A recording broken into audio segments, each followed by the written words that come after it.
Welcome back to part B of lecture 6. We're looking at the Khrushchev era of Russian-American relations. Khrushchev versus Dwight Eisenhower, and then John F. Kennedy, JFK. I left off in the last lecture. We were looking at this kind of bipolar alliance structure that both the Americans and the Soviets find themselves locked into. Khrushchev is building this large nuclear bomber force. This, of course, is the age before intercontinental ballistic missiles, ICBMs. These bombers are, some of them still in service today, very much like the B-52 bomber of that era, although they're turboprop bombers, and they are armed with nuclear cruise missiles that would be deployed from air towards their intended targets. Foolishly, Khrushchev believes that he can only bring the Americans to the bargaining table on nuclear arms limitations if the Americans fear the buildup and the might of the Russian nuclear arsenal. At the Geneva Conference, Eisenhower had proposed to the Russians this concept of open skies, that both countries would open their skies to overflights anywhere, and this would kind of give the two adversaries transparency. And Khrushchev rejects this out of hand. Firstly, the United States has already open skies. So what's in it for us, asks Khrushchev, what's in it for us to open our skies?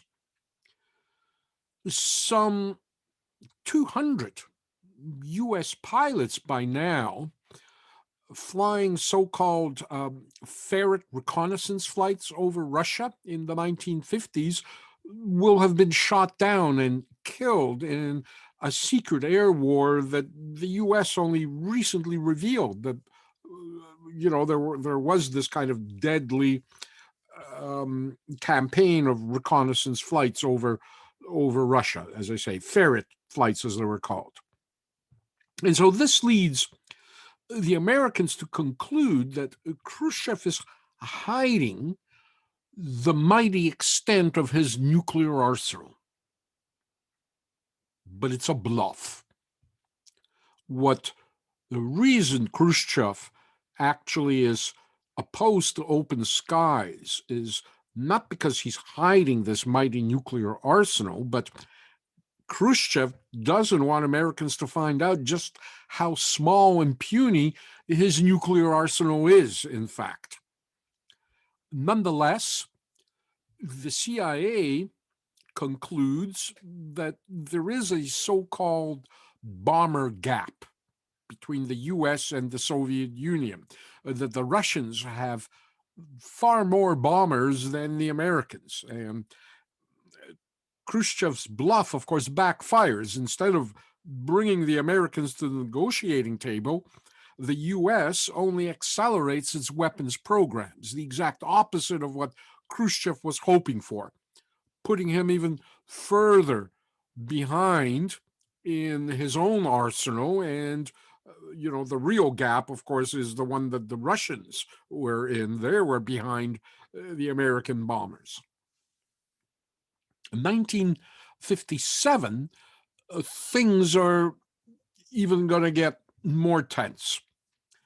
The Russians launched the Sputnik, the first satellite, and Shortly after, they begin sending dogs out into space, um, confirming that um, life can survive in outer space. Although, unfortunately for the dogs, they didn't quite work out how to bring the dogs back down. So they're still up there orbiting the Earth until, I guess, those Sputniks come down, if they haven't already come down. This, of course, now seriously frightens Americans, because if the Russians can put a satellite circling the Earth out into space, it means, of course, that on top of that kind of rocket, instead of a satellite, they can put a nuclear weapon and drop it on the opposite side of the globe, onto the United States. And so the bomber gap will now become the missile gap. The fear of intercontinental ballistic missiles begins to obsess Americans, and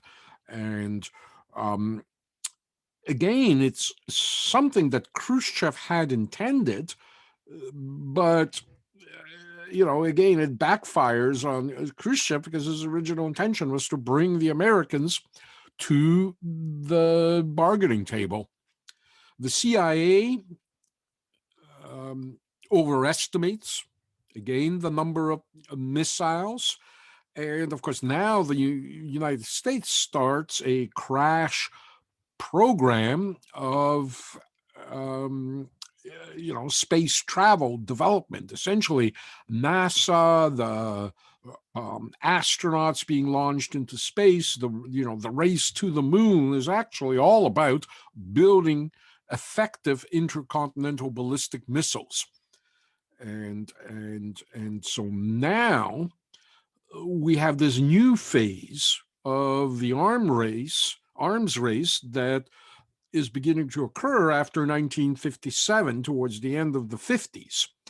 And both sides now adopt a scary new nuclear strategy called MAD, mutually assured destruction.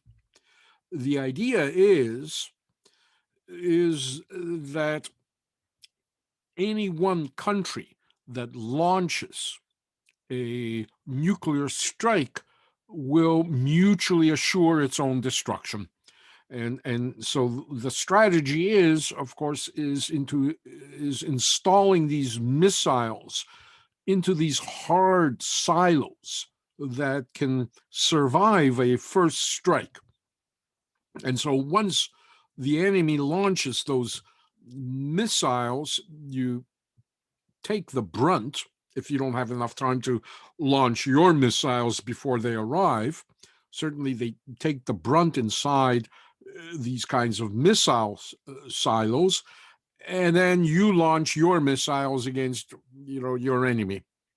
Mutually assured destruction. And barring something going wrong, this, in fact, is probably one of the most stable eras in history at this point. With mutually assured destruction, there is not much room for conflict, not much room for the two powers to enter into any kind of limited combat, nor risk it, unless, of course, as I say, something goes wrong. And we have all those, remember those movies in the early 60s that like Fail Safe, Dr. Strangelove, that present all these kinds of scenarios where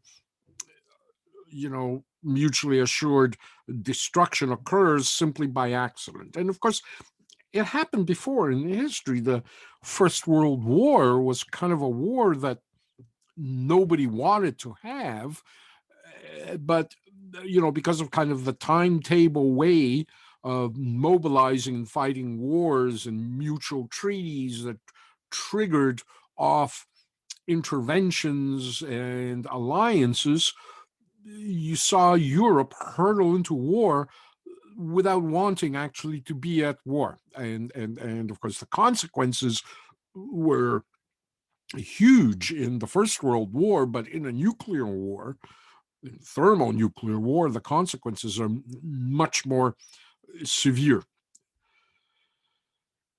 Khrushchev now begins to search for partners around the world in the form of leaders and politicians who he felt had, common sense and were without ideological prejudice against the Soviet Union. And it begins to make and have Russians deploy in regions where historically Russia never played a great role so far. And it begins in Egypt in 1956.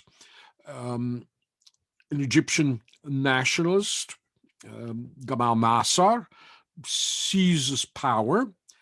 And one of the things that Nasser does is he nationalizes the Suez Canal that was built by the British and French in the 19th century in the colonial era. The British, French, and the Israelis conspire to seize the canal, and so from Egypt, and so you have what becomes the Suez Crisis in 1956, and the Russians now come to the aid of Nasser. Ironically, both the Russians and the United States agree on the fact that the British and French and Israelis are overstepping their bounds, and this attempt to seize control of the canal would be illegal. And so for the first time, we see, although they won't kind of publicly admit it at that point, but we do see the Russians and Americans almost shoulder to shoulder, eye to eye, on the issue of the Suez Canal for once. And this gives, for the first time,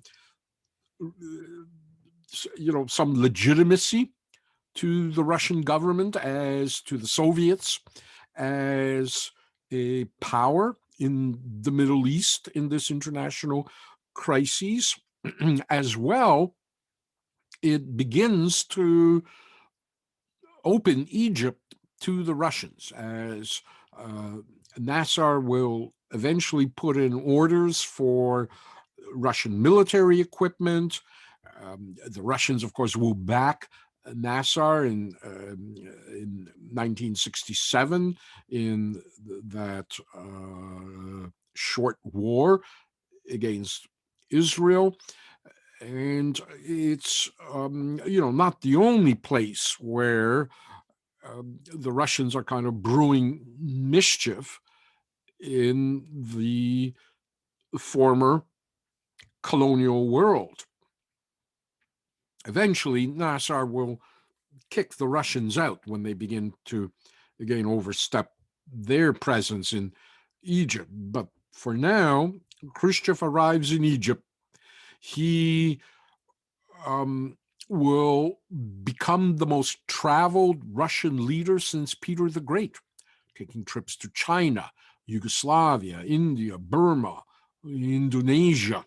And soon he will become as well the first Russian head of state to visit the United States.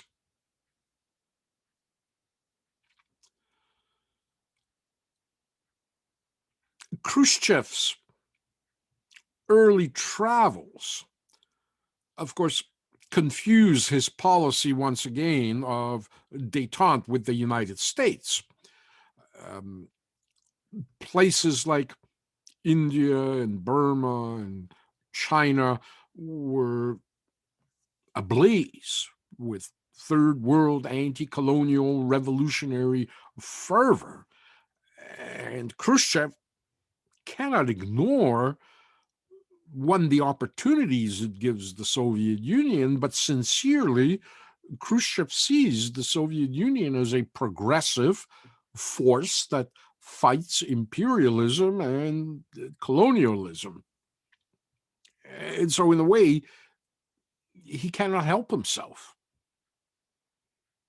The problem is that his support of third world anti-colonial movements is not conducive to his intended normalization of relations and détente with the United States and its other allies, the industrial colonial European powers like Britain, France, the Netherlands, and Portugal, who all still hold these vast colonial territories in the Pacific, in Asia, and in Africa. In fact, the Portuguese will hold colonies in Africa, Angola, and Mozambique, right into the 1970s. The Portuguese will be the last colonial power to leave Africa.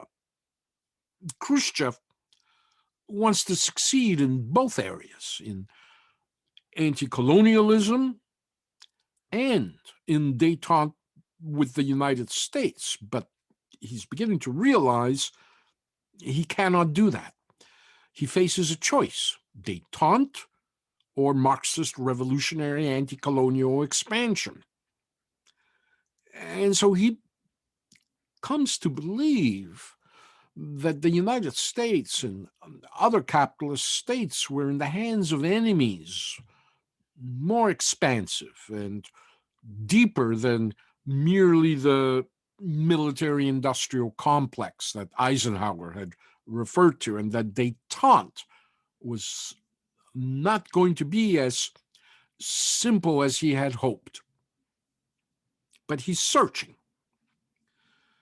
And so in May of 1959, there's going to be a breakthrough. Khrushchev decides he'll host a U.S. trade and cultural fair in May of 1959 in Moscow.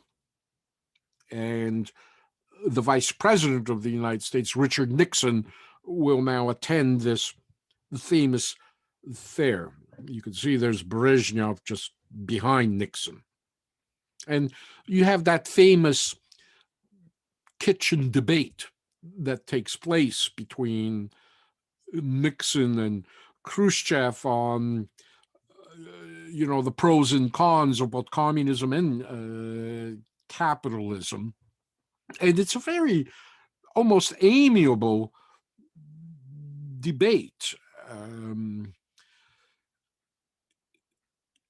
There isn't this kind of sharp antagonism that one would have expected. And certainly Khrushchev is drawn to the kind of comfort and consumer products that the average American has access to and the Russian doesn't. This again was the dream that Roosevelt and Stalin had been working on until Roosevelt's death. And Khrushchev remembers that, and he himself, as I described in the previous lecture, is looking to demilitarize and consumerize the Soviet economy.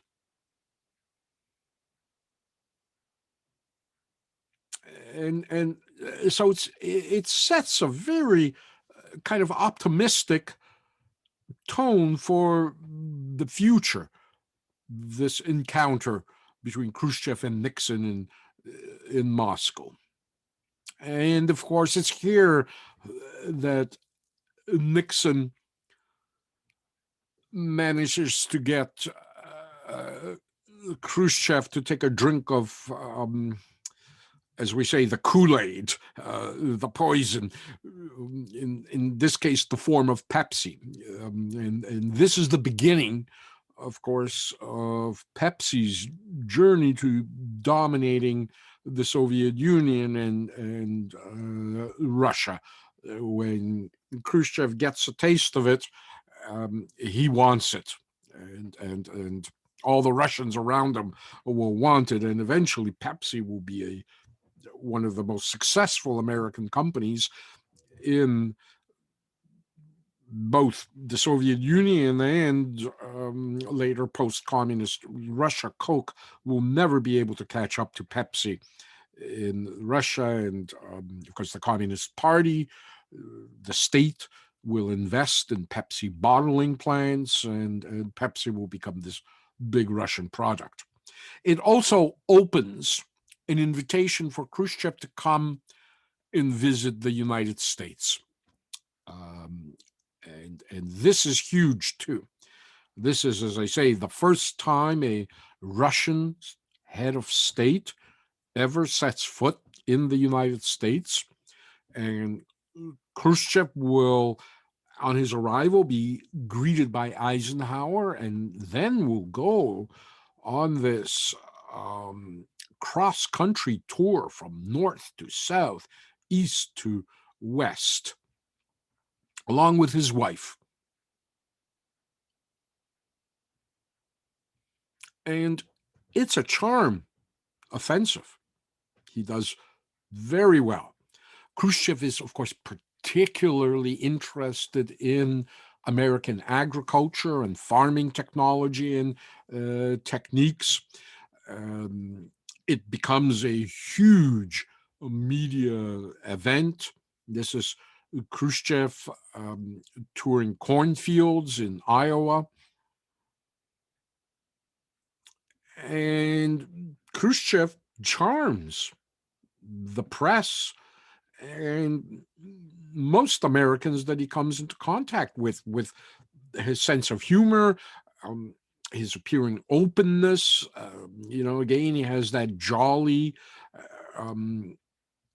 talent for the human touch.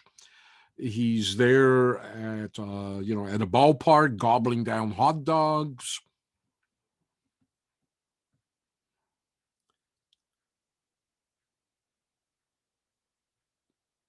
He meets farmers, and you can imagine, of course, the Midwest. He'll be looking at corn farms in Iowa, and of course the Midwest is so conservative, anti-communist, if you want to say. Yet Khrushchev charms these conservative farmers and kind of shows the human face of a communist dictator.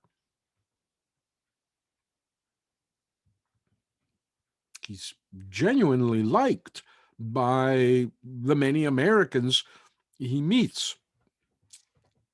He's there touring dairy farms, poultry farms, and he openly praises American agricultural practices as superior to the kind of central collectivized agriculture that Stalin had back in the 1930s imposed on Russia, that just wasn't effectively feeding the Russian population in the way American farmers were able to feed the American population. And he just praises the quality of American corn. He's in Roswell, in Iowa, when this occurs. And of course, some are cynical about it, as Life magazine labels it a cornball act down on the farm. But it works. And in fact, Khrushchev will return with these ears of corn to the Soviet Union, and look at the size of this corn. What are we doing wrong? And Khrushchev, after that visit, will attempt to implement a kind of American way of growing and harvesting and using corn in Russia. There will be these huge campaigns and efforts to do that. The slogan here reads, corn full speed ahead. And unfortunately, of course, the Russian kind of Marxist system is not the same as the American system in motivating agricultural productions. And so eventually these reforms will become failures in the Soviet Union. That will be one of the two main reasons why Khrushchev eventually will fall out of power.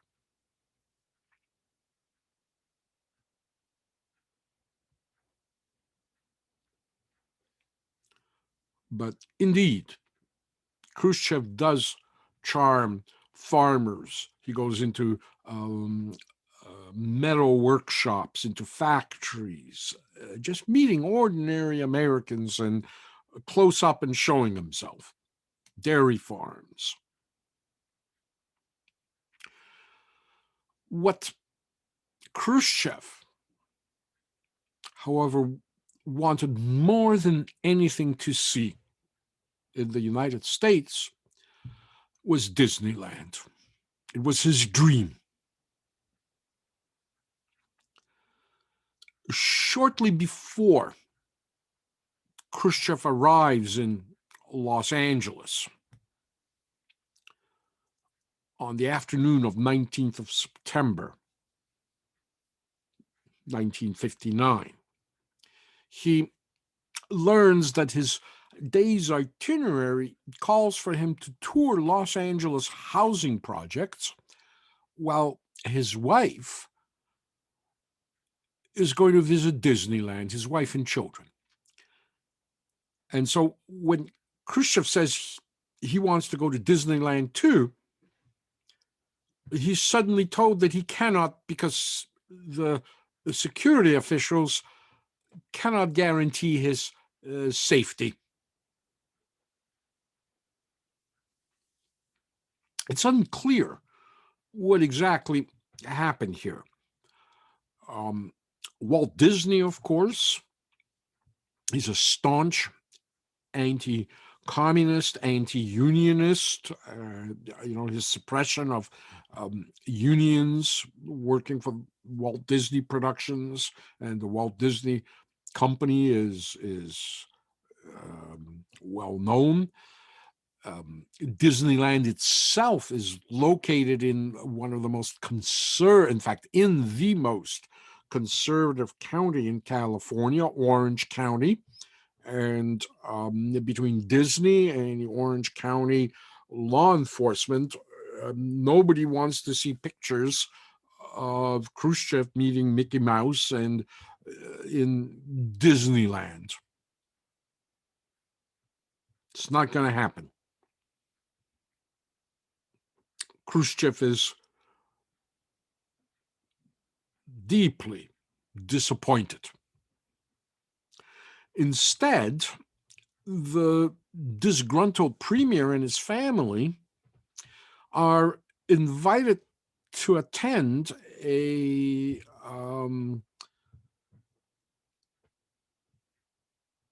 dance sequence from a movie in production with Frank Sinatra, Shirley MacLaine, Maurice Chevalier, and Louis Jourdan, Cole Porter's Can-Can.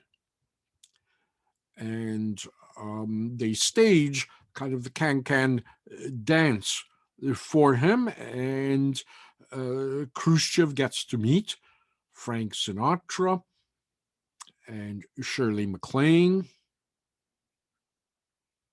And then they're going to be invited for this luncheon at 20th Century Fox Studios.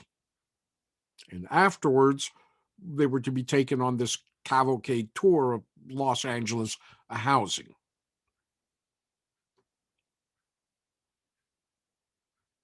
And Khrushchev is a good guest to a point. It's at the studio luncheon that Khrushchev now suddenly makes this unexpected, improvised, indignant speech criticizing the decision to exclude the trip he wanted to Disneyland from his day's activities. It's almost, a national crisis that might lead to war. Khrushchev will say, we have come to this town where lives the cream of American art. And just imagine, I, a premier, a Soviet representative, when I came here to this city, I was given a plan, a program of what I was to be shown and whom I was to meet. But just now, I was told that I could not go to Disneyland. I asked, why not? What is it? Do you have rocket launching pads there? I do not know. And just listen to what I was told, to what reason I was told. We, which means the American authorities, cannot guarantee your security if you go there. What is it? Is there an epidemic of cholera there or something, or have gangsters taken over the place that can destroy me? Then what must I do? Commit suicide? This is the situation I'm in. Your guest, for me, the situation is inconceivable. I cannot find words to explain this to my people. And of course, people love this. All the stars kind of, Marilyn Monroe, Kirk Douglas, are all applauding and laughing. There's a slightly different, in fact, there's a number of different versions of the chronology of those events. Bob Hope and Frank Sinatra flank Mrs. Khrushchev at the table. And David Niven is seated just across the table from them. Bob Hope later will say that he told the premier's wife, quote, you ought to go to Disneyland. It's wonderful. Mrs. Khrushchev then, according to Hope, passed her husband a note telling him that she wanted to go to Disneyland. When Khrushchev read the note and asked the Secret Service about visiting Disneyland, he was told it was too dangerous. And it was this incident, according to Bob Hope, that allegedly led to Khrushchev's tirade a few minutes later when he went up to speak. Mrs. Khrushchev, by the way, is fluent in English. And so they have this conversation about school. She's involved in schooling in Russia, and Frank Sinatra actually is charmed by her. He supposedly he kind of leaned over to David Niven across the table and quietly said, quote, tell the old broad you and I will take him down there this afternoon, end of quote. The State Department later said that Mrs. Khrushchev and her daughters were free to attend Disneyland, but Mrs. Khrushchev now decided at the last minute to remain with her husband instead. But we can see Madame Khrushchev is, according at least to this newspaper report,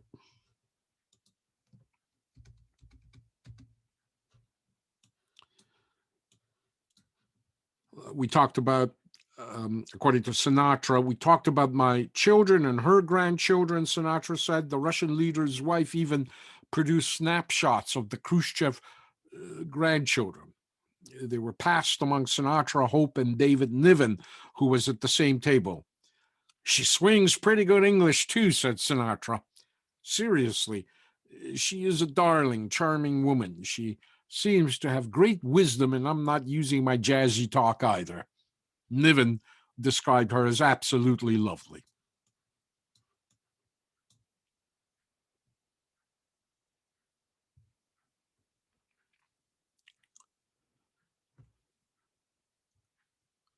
Later, Khrushchev will be even more critical. And in fact, he's quite critical that, um, Russians are real prudes, especially in that communist era. And so he's quite critical that, this quote, obscene dance was performed from him and his wife. He describes it as, immoral. And of course, all the press agents for the Hollywood production at 20th Century Fox just love it. It's perfect. The kind of condemnation of Can was the best press you can get. Khrushchev then returns to Washington and prior to leaving meets with Eisenhower and Nixon, and they now agree that in May they will meet for a summit conference to discuss nuclear arms limitations in Paris. And so things certainly in the fall of 1959 are looking very good. Nobody would imagine that within 4 years we'd be the closest we have ever come to nuclear war with the Russians and the end of civilization as we know it, because that would be the result. Returning from his visit to the United States, Khrushchev now will visit Mao Zedong in China. This, of course, is again September. It's coming to October 1959. It's the 10th anniversary of the Chinese Revolution, and Mao Zedong is insulted that Khrushchev had first visited the United States without first passing by China first and meeting with Mao first before he went to the United States and made whatever pronouncements he made there. Khrushchev had promised Mao Zedong nuclear weapons, but now is reneging on this promise. And so Mao Zedong feels that Khrushchev is selling out Chinese allies and communism to bring stoves and fridges and Pepsi to Russia to achieve détente with the Americans.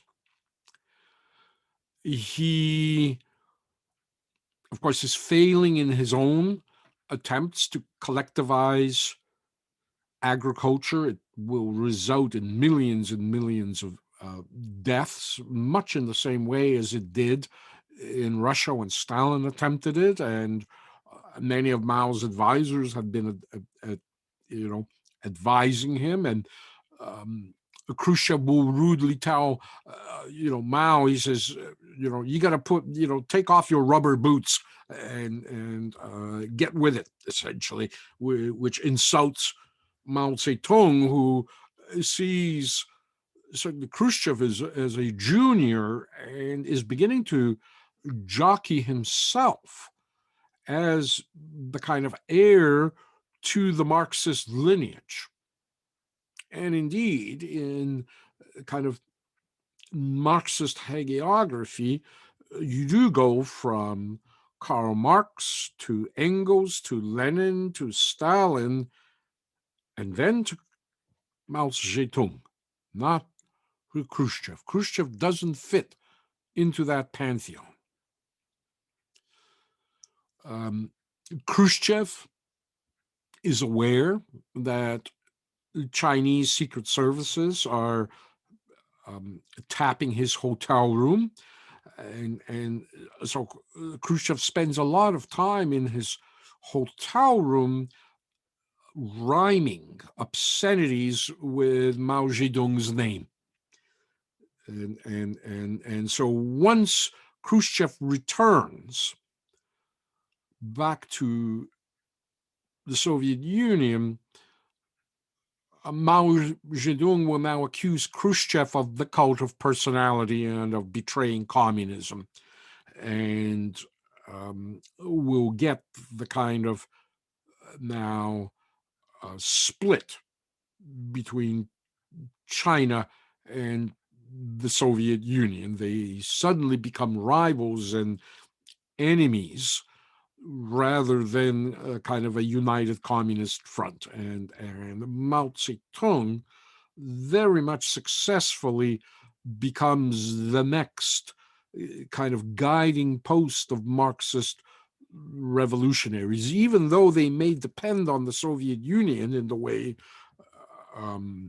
Castro does, but they look towards Mao Zedong, particularly as you begin to have communist revolutions in agrarian third world countries, where, of course, industrialized Russia, even though at the time of the revolution it wasn't that industrialized, it itself was an agrarian economy, but industrial Russia is kind of, communist Russia is kind of regarded as falling behind, understanding what Marxism can do for peasants. Castro understands it perfectly. So you have this Sino-Soviet split that now occurs and will endure, right through to Gorbachev's era, and even today it's very touch and go between China and Russia. This summit conference that was planned, however, won't happen. On May 1st, 1960, 2 weeks before the Paris Summit Conference is supposed to begin, and following that Paris Summit Conference, by the way, Eisenhower was going to fly to the USSR and be the first post-war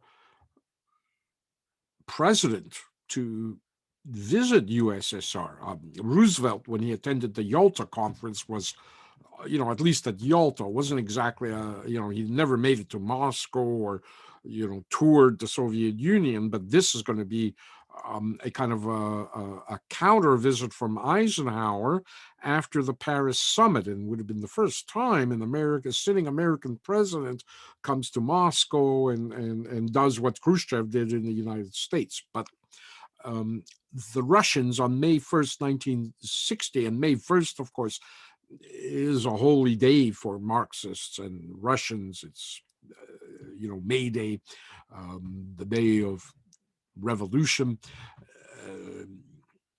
going back from the 19th century. The Russians shoot down a U-2 high-altitude spy plane flown by a CIA contract pilot, Francis Gary Powers. These are high altitude aircraft that, unlike those other ferret missions, and that's one of the reasons the U-2 is developed.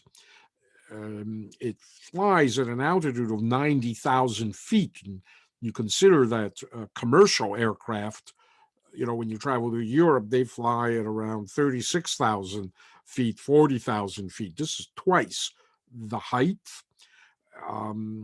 It can fly 12 hours nonstop, has a range of 3,000 miles. These planes are launched from Europe and from Turkey in particular. This one flew from Turkey into the southern regions of Russia. The pilots, as I say, are all contract pilots. In fact, this is Francis Gary Powers.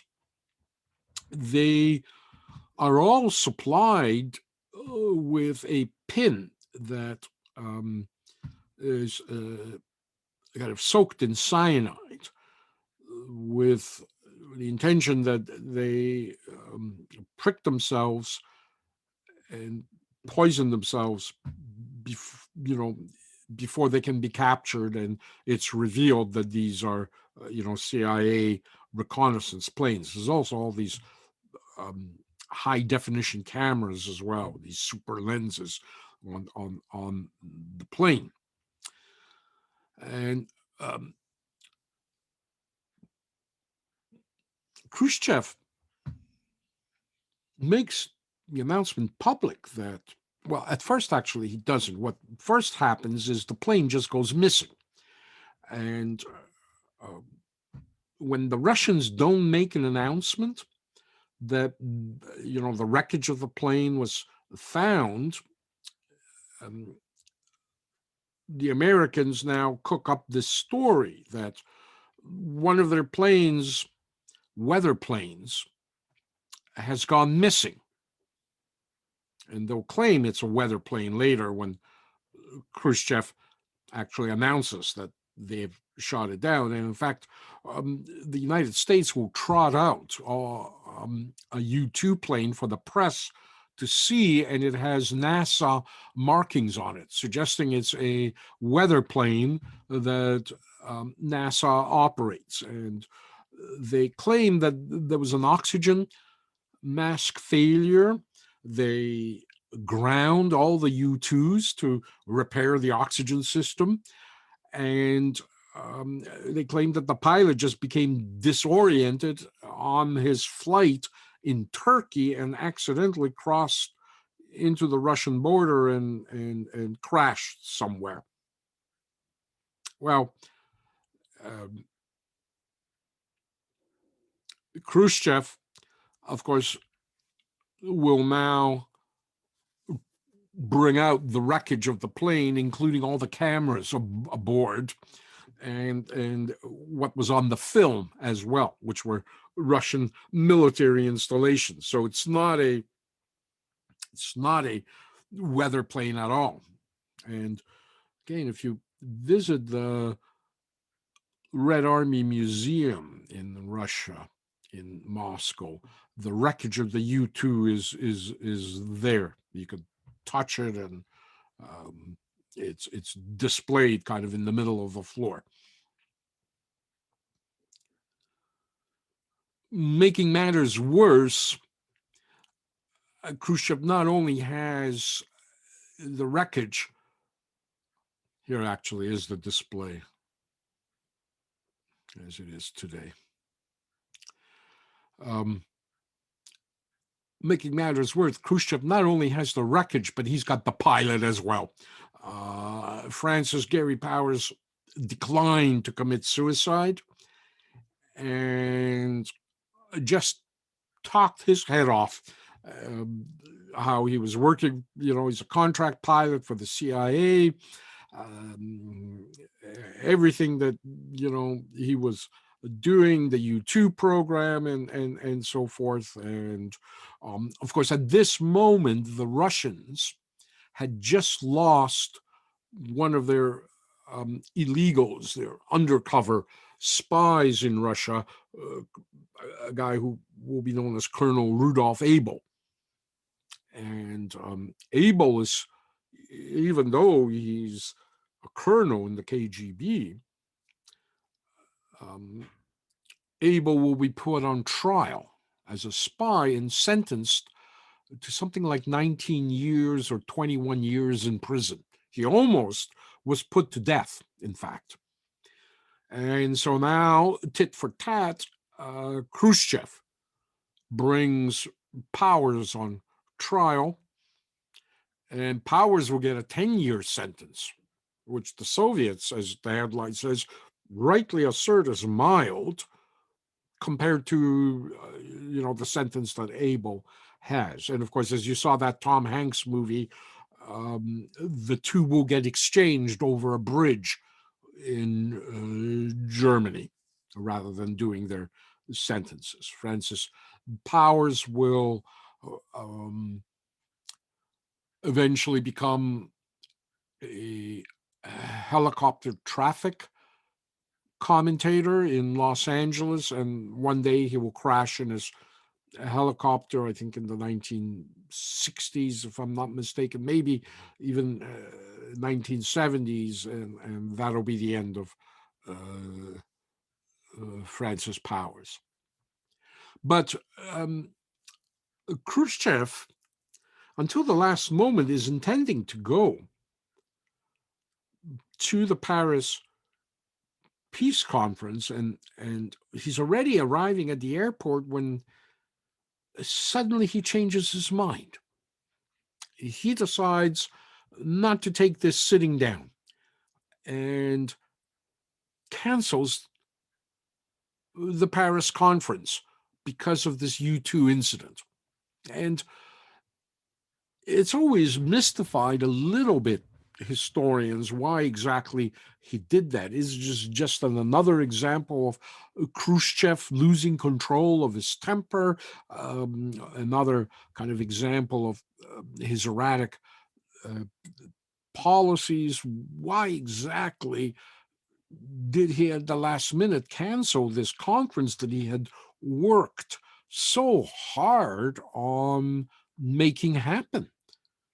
It was all his, essentially, initiative, traveling out to, hosting Nixon, then traveling out to the United States, attempting to begin these disarmament talks and nuclear limitation talks. And yet, in this peak of temper, did he cancel that conference? The only plausible theory that I've read is that on his visit in September of 1959, Khrushchev meets Senator Kennedy and is very impressed at that point in time with Kennedy and Kennedy's ambitions. And of course, by May of 1960, it's obvious that Kennedy is going to be running against Nixon, who, Eisenhower is retiring. He did his 2 terms, and as it, is the tradition in the United States, usually the vice president of a 2-term president is the candidate for that party. And so Nixon is going to be the Republican candidate, and Kennedy is obviously going to be the Democratic candidate in the 1960 elections, and so perhaps Khrushchev realized that the Republicans are on their way out, and that whatever he starts with Eisenhower may get sabotaged by Kennedy, may get canceled, or changed, or he'll have to start over with Kennedy. And so rather than meeting with Eisenhower and perhaps making, concessions that he doesn't want to do, we just had that happen in the United States, where Obama negotiated a treaty with the Iranians. And of course, once Trump got into office, he immediately tore that treaty up. And so perhaps Khrushchev chose to sabotage his talks with Eisenhower and use that U-2 incident as, the reason for that. There's other problems, of course, that are beginning to press down on Khrushchev and beginning to center themselves in Berlin. This kind of unilateral unification of Germany had already been a problem in U.S.-American relations, as I've described in previous lectures. The admission of Germany in May of 1955 into NATO, of course, was a horrifying development for the USSR. I mean, exactly 10 years to the day that they had lost, 25 to 30 after defeating Germany that had killed 25 to 30 million Russians, to have within 10 years suddenly the British, Americans, and French backing a not only unified West Germany, but admitting West Germany into an alliance against the Soviet Union. It was highly provocative. And of course, it is the thing that results in the Warsaw Pact. There's 6 years difference between the formation of NATO and when the Russians finally responded with the formation of the Warsaw Pact. And no sooner does the Soviet Union get used to this idea that West Germany has become part of a military alliance against the Soviet Union, the West German Chancellor, Konrad Adenauer, now tells the Soviet ambassador on April 25th, 1957, that West Germany might become a nuclear power. And the German army with nukes was just too much for the Russians. And, for the West Germans, Adenauer, of course, is kind of like a Ronald Reagan figure. He's bringing back pride to defeated Germany in the way Reagan brought pride back to Americans defeated in the Vietnam War. Adenauer is a neo-nationalist. He begins to reassert Germany's might. As well, he proclaims that East Germany will eventually be incorporated into the West, unified with West Germany, that West Germany is the only legitimate German state. For many Germans, he's the happy second coming of Hitler. And his appeal is the same as Hitler's. Let's make Germany great again after a defeat, second time around.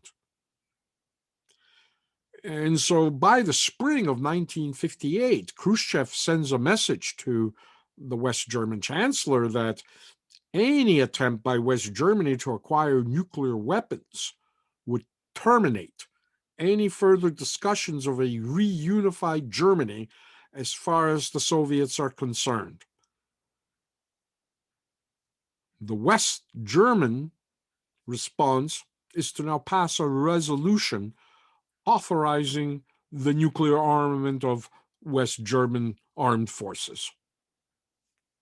And Konrad Adenauer is particularly aggressive in his anti-communist bloc policy at a moment when both Eisenhower and Khrushchev are trying to seek out détente. Adenauer not only refuses to acknowledge East German sovereignty, but as well, he refuses to acknowledge the territorial gains made by Poland and Czechoslovakia from Germany after the Yalta Conference. Won't even recognize that. And under his Holstein doctrine, West Germany will cut off all diplomatic relations with any communist states that recognize East Germany as a nation, with the exception of the Soviet Union. And so Germany begins to cut off diplomatic relations with Poland, Czechoslovakia, Hungary, Romania, and so forth.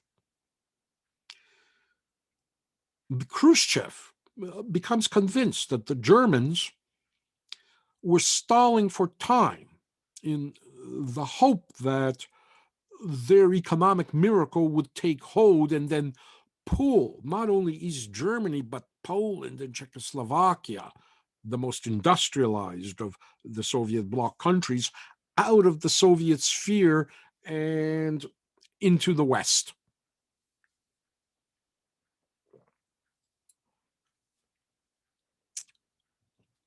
Khrushchev is also under pressure by the German communist leader, Walter Ulbricht, who feels very insecure about the fact that the other three powers and West Germany refuse to recognize East Germany as a legitimate state.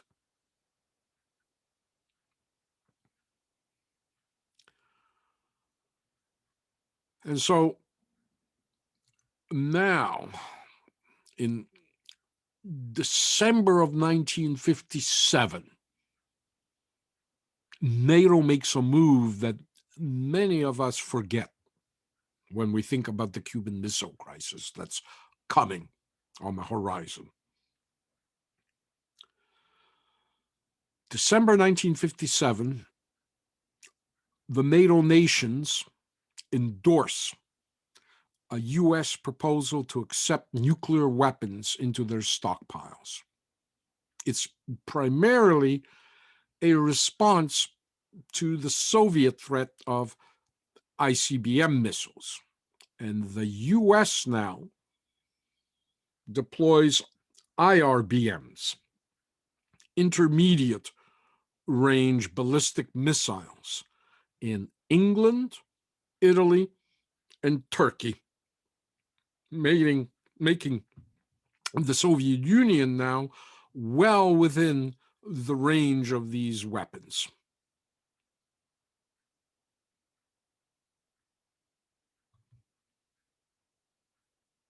This is a very provocative act. The Atomic Energy Act of 1946, and formerly known as the McMahon Act, technically prohibits the U.S. from giving Allied nations access to nuclear weapons without so-called, quote, dual key provisions. But these provisions were very nebulous, and in fact, Allied countries had more control over nuclear weapons than the McMahon Act intended. And that Germany might now acquire access to nuclear weapons under these very loose provisions was very worrying to the USSR.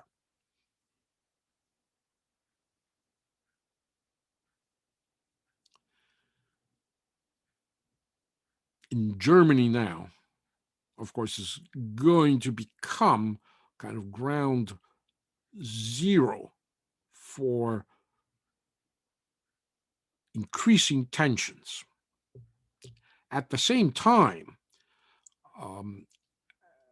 in the last year of the Eisenhower administration, things go bad for Eisenhower in Cuba with the rise of Fidel Castro Ruz. Castro is a upper class, well-educated Cuban. He's a lawyer, graduates law school. He attends an elite Cuban school that today is now based in Miami. He runs in elections in Cuba, but the elections are kind of submerged in a seizure of power by the Cuban general Batista. Castro will attempt to launch a revolution against Batista. It fails. Castro will be imprisoned. In fact, here is Castro in his prison cell. Batista will eventually grant them an amnesty. But here's Castro in his prison cell on the day of the amnesty getting ready to leave. And the guy on the right is an Argentinian freelancing Marxist revolutionary, Che Guevara, before he grew his hair and beard. And so Castro will go into exile. He will then return to Cuba clandestinely, and using Mao Zedong's strategy, he'll set up these kinds of governments among peasants in the mountains in Cuba, offering Cubans the kind of services that Havana, the central government, won't offer. Very much in the same way that Mao Zedong did when he was fighting Chiang Kai-shek. Chiang Kai-shek couldn't care less about the peasants. Mao Zedong provided them hospitals, education. Castro does the same thing. He is a visionary, Fidel Castro. And to this day, we're not quite clear when Fidel Castro actually becomes a Marxist, because his July 19th movement is a coalition movement of various anti-Batista parties. As Castro likes to say, a revolution is a struggle to the death between the past and the future. He is, again, as I say, a visionary. 1973, he will joke, actually, the United States will come to talk to us when you have a black president and the world has a Latin American pope. It's amazingly foretelling that indeed the United States begins to reestablish diplomatic relations with Cuba under Obama. And of course, at that point in time as well, we have the current Pope, a Latin American Pope. Who would have thought? Certainly not even Castro, although he got it right. And so it's a very popular revolution. Eventually, Castro takes Havana. I think he enters Havana on January 1st, 1959.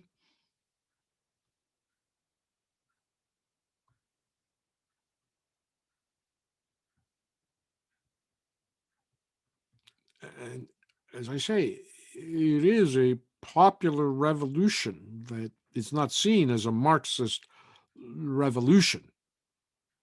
The first thing that Castro does, of course, is he throws the American organized crime out of Cuba, especially um, the casinos and the gambling and the houses of prostitution are right away closed down by the barbudos, the bearded ones, as they begin to know. But the flag flying here is the Cuban flag, not um, a Marxist red banner.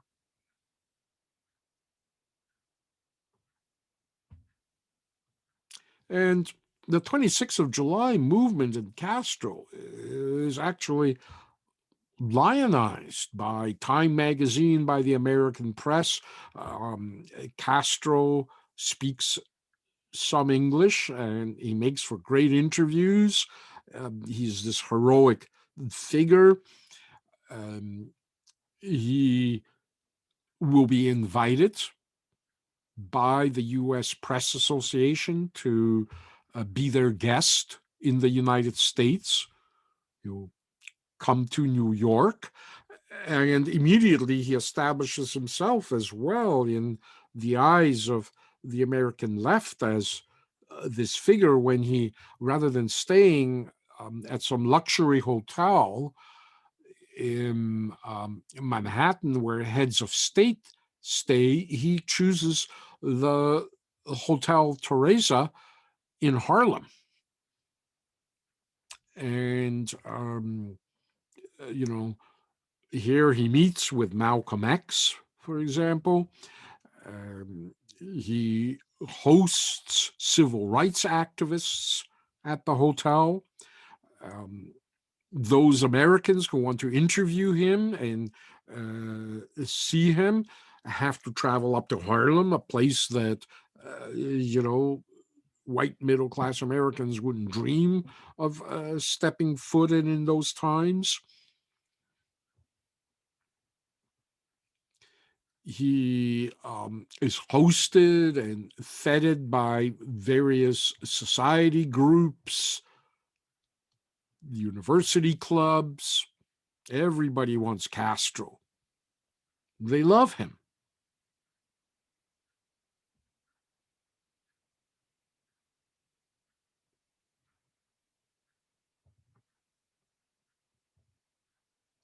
It's a tour de force. Americans see Castro like a Cuban George Washington. They bring their kids to hug and kiss Castro. Kids wear Castro beards, like Woolworths and Kresge's is selling Castro beards the way they will a few years later be selling um, Beetle wigs. He goes to the ball game. And Castro, of course, is a big baseball. In fact, Castro had a tryout with a major league team in the United States. He didn't quite make the cut, but he was sufficiently talented baseball player to have at least done the trial. I forgot what team it was. If I'm not mistaken, it was the Chicago Cubs, but I can't. I don't quote me on that. I know it was an American major league team. Nixon meets with Castro. Eisenhower says he's too busy. He's playing golf. Nixon meets with Castro, and Nixon proclaims, he says, I don't know if Castro is a communist, but he may be a dupe of the communists. And so Castro just has a jolly time. Because the problem will be that as Castro begins nationalizing and expropriating American business interests in Cuba, and Castro, by the way, offers a better deal to American business in Cuba on expropriation Then certainly the Americans offered on the expropriation of Japanese business after the Second World War, when they kind of redistributed it. And so as um, Castro begins nationalizing American interests in Cuba, the Americans begin to now bite back. And it begins with Eisenhower, but very quickly Eisenhower's presidency ends and Kennedy takes over, and Kennedy now gets tough. Kennedy takes the gloves off.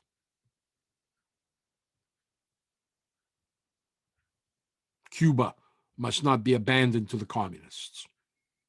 And so under Kennedy, we get Project ZR Rifle, for example, a CIA project to assassinate Castro, Operation Mongoose, where they set Cuban sugar fields on fire, commit acts of sabotage in Cuba, Cuban ports, Cuban railways, infrastructure, seek in every way to bring down the Castro regime and bring down Castro himself.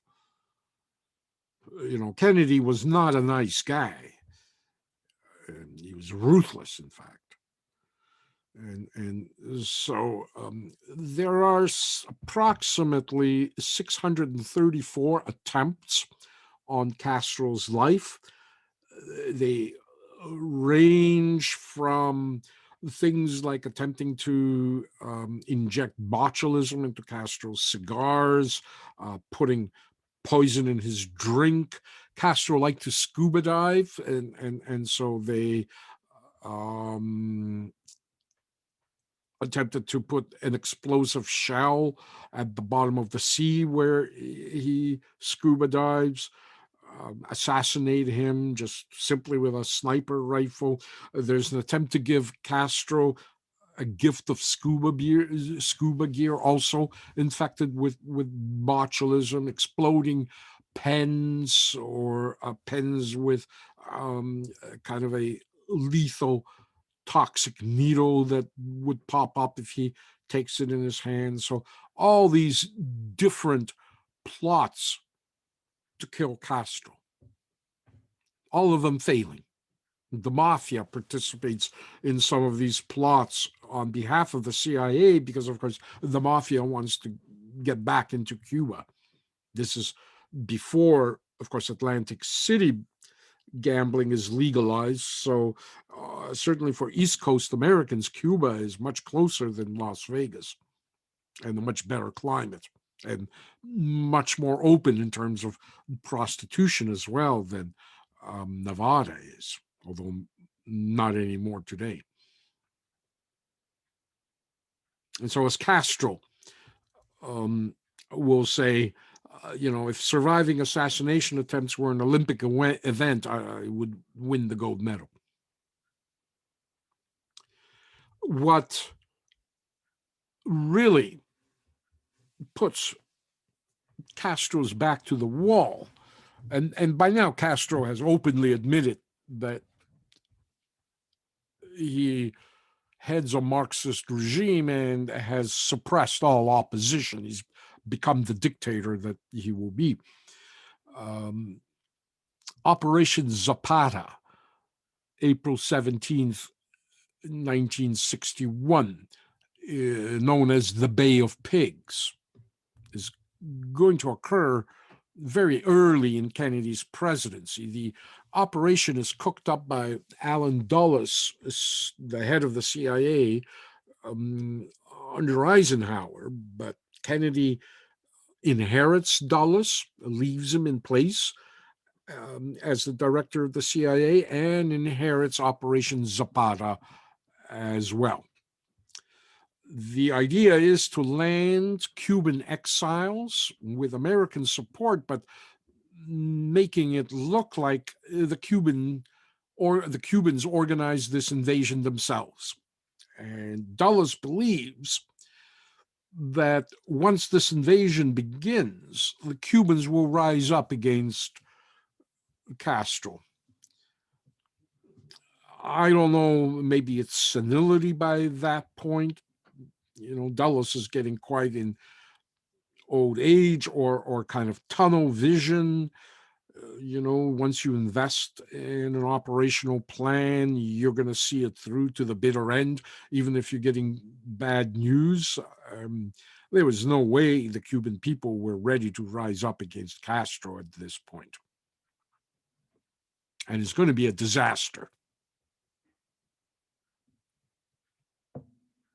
But instead of an uprising, the Cubans come back armed much more heavily than the American intelligence had anticipated.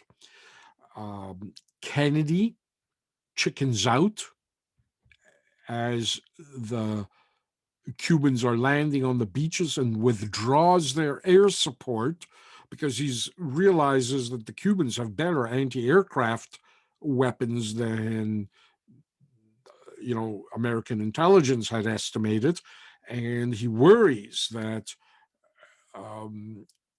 contract pilots or American pilots flying those planes might get shot down, confirming the American hand behind this invasion.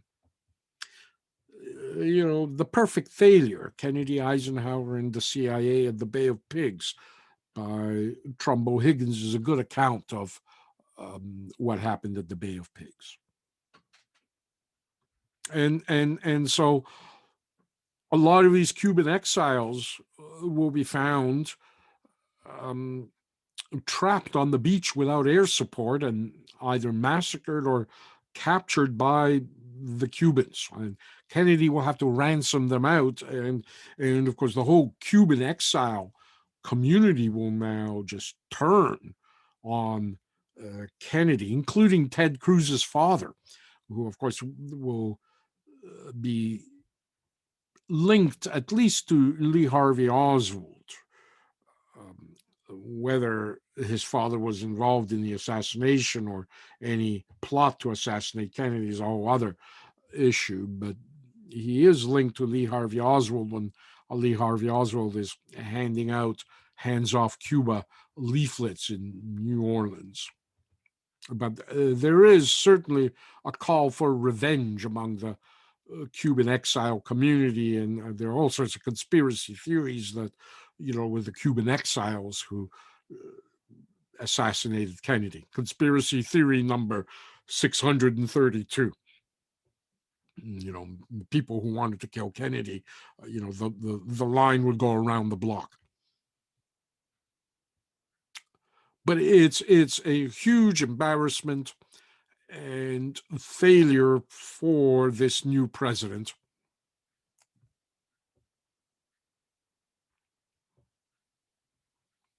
It also will scare the bejesus out of Castro, because Castro, rightly so, will now understand that the Americans will stop at nothing to oust him out of office and implement a regime change in Cuba.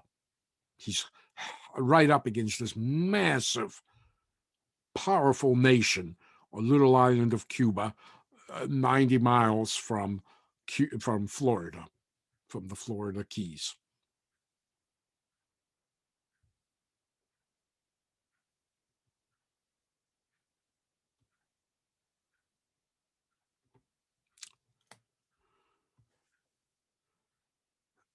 Now, in June, what was supposed to happen at the Paris summit is going to take place at the Vienna summit, except this time Kennedy is not going to fly on to Russia the way Eisenhower would have. But Kennedy flies to the Vienna summit to meet Khrushchev in what he believes will be a summit conference that will ease tensions.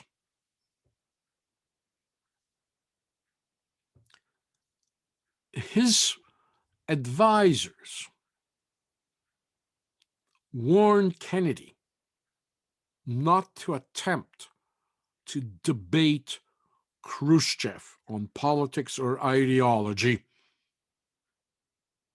They warn him that Khrushchev is much smarter than the kind of clownish figure he presents, that he is deeply and sincerely committed to communism, and that he is a longtime master of agitprop, agitation propaganda.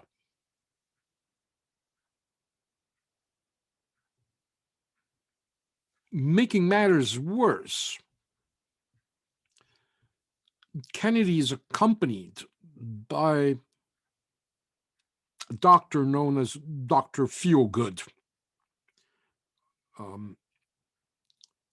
Kennedy has back issues. He's in deep pain, and he's taking these magic injections that Dr. Feelgood gives him of what he describes as vitamin shots, but they're kind of painkillers, what many Americans are addicted to today, except they're being injected into Kennedy. And we can see from these pictures how Kennedy can't straighten his back. He's in horrific pain. And at one point, before he's about to meet Khrushchev, Kennedy gets an injection, but Khrushchev is late arriving. And by the time Khrushchev shows up, Kennedy is kind of no longer feeling the pain-killing part, but he still has the drug in his system. And Dr. Feelgood doesn't want to give him another injection, but Kennedy orders him, insists that he gives him this injection, and much against his doctor's advice, he gets a second booster shot. It makes him dozy and stupid.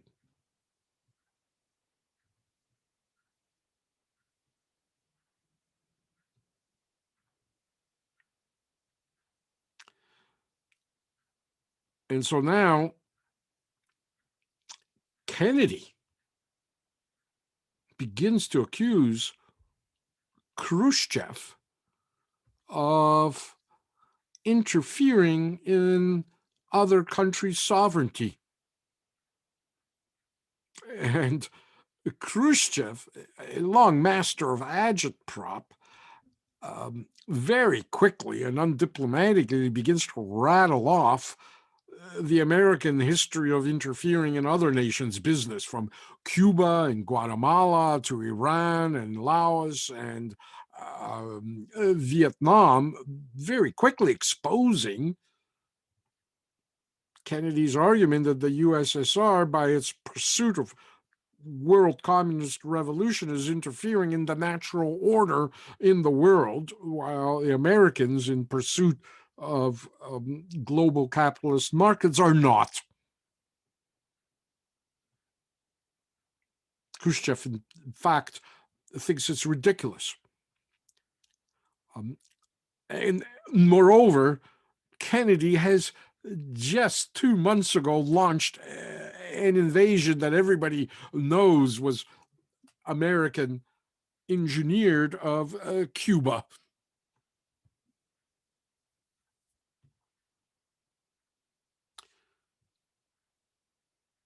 Kennedy responds that that was a mistake. He admits that the Bay of Pigs was a mistake, and in fact that he had called off air support as the invasion was happening, and That was the worst thing he could say to Khrushchev, because Khrushchev now can't believe what he's hearing.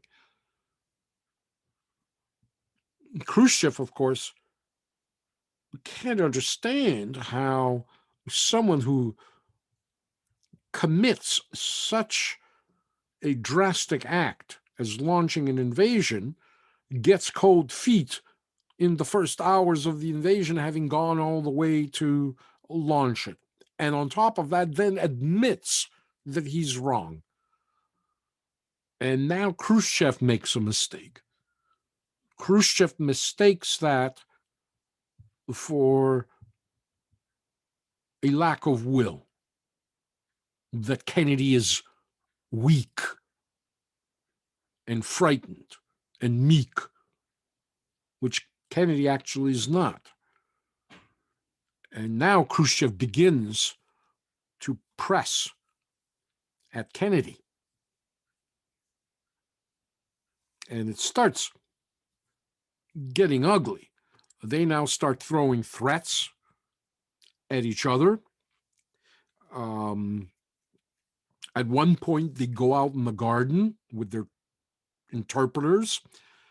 They could be heard yelling at each other. Stuff like force will be met by force. If the U.S. wants war, that's its problem. It's up to the U.S. to decide whether there will be war or peace. Kennedy responds, well, then, Mr. Chairman, there will be war. It will be a cold winter.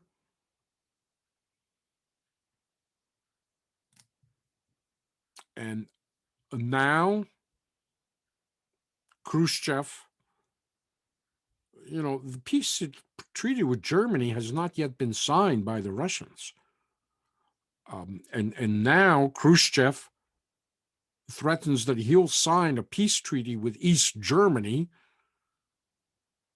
and will back East Germany in its attempt to reunify West Germany into the East German government, just the way that Adenauer has been threatening to do from his side.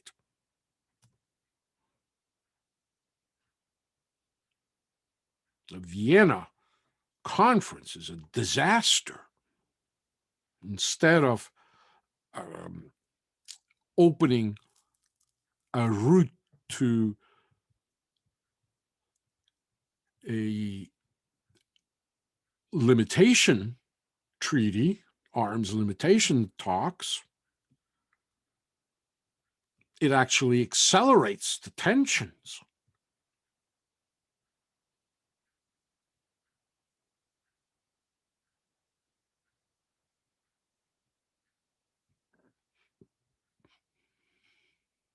Khrushchev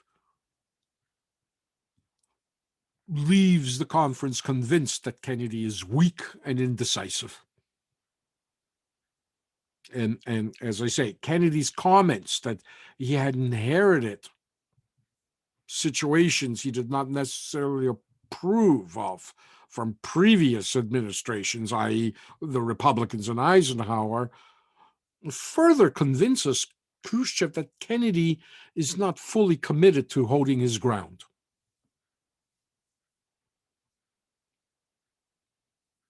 And so now Khrushchev becomes threatening on the issue of Germany.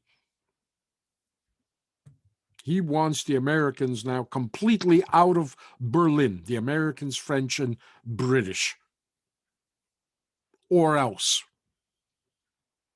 And now, after the Vienna Conference, a torrent of East Germans begin fleeing into West Germany by entering from West Berlin and then exiting via one of the few corridors into West Germany. And, the difference between West Germany and East Germany, or West Berlin and East Berlin, is very obvious. Everybody's seeing it. I mean, this is what apartment houses look like in, West Berlin. And this is what they look like in East Berlin. It's obvious. West Germany is beckoning to East Germans, the affluence is visible and tangible. East Germany is still in a state of decay from the Second World War. Only the first 2 floors of this building are open for business. And all East Berliners have to do is just go across the street, and they're in the British sector or the American sector or the French sector. And so on August 13th, as tensions now are beginning to build up between East and West, and Russian tanks and American tanks face each other at the border crossings, August 13th, 1961. The East Germans, under Soviet supervision and Soviet approval, and this is something the East Germans want much more than necessarily the Soviets. Now, in that one day, they suddenly encircle the entire west half of Berlin with barbed wire and begin to erect a 155-kilometer long wall, preventing further movement between West and East Berlin. And tensions will now rise to an all-new height, and this wall will become a symbol of the Iron Curtain until its fall in 1989. And there are all these scenes in August of 1961 as East German guards see that this is their last opportunities to just hop over the barbed wire and get out of East Berlin into the West. There are still holes in the fencing that East Germans rushed through.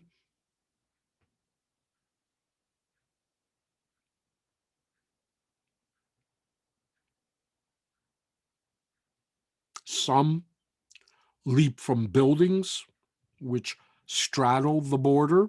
So you enter the building, through the back door and jump out the window through the front door to land in the West. But the wall starts now going up, sealing off after August 13th, 1961, free movement between West and East Berlin.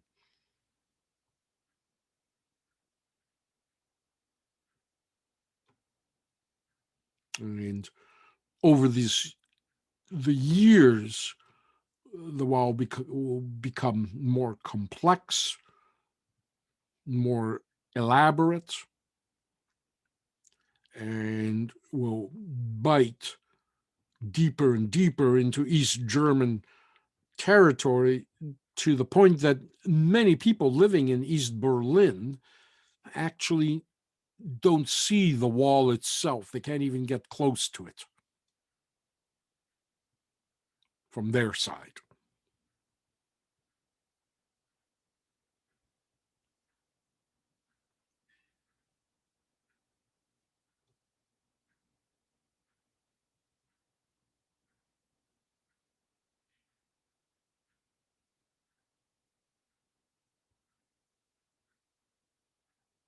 I managed to get to Berlin by 1985, and so I had the last kind of glimpses of the wall before it went down, and indeed it's kind of an amazing thing to see this massive wall and look into kind of a totalitarian system across the wall, and these kinds of no man's land on the other side of the wall. The wall actually is built a little bit inside of East German territory.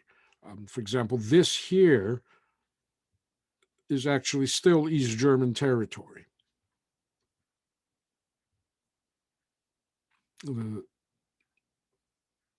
East Germans surrender a little bit of their territory in order to have full control of both sides of the wall.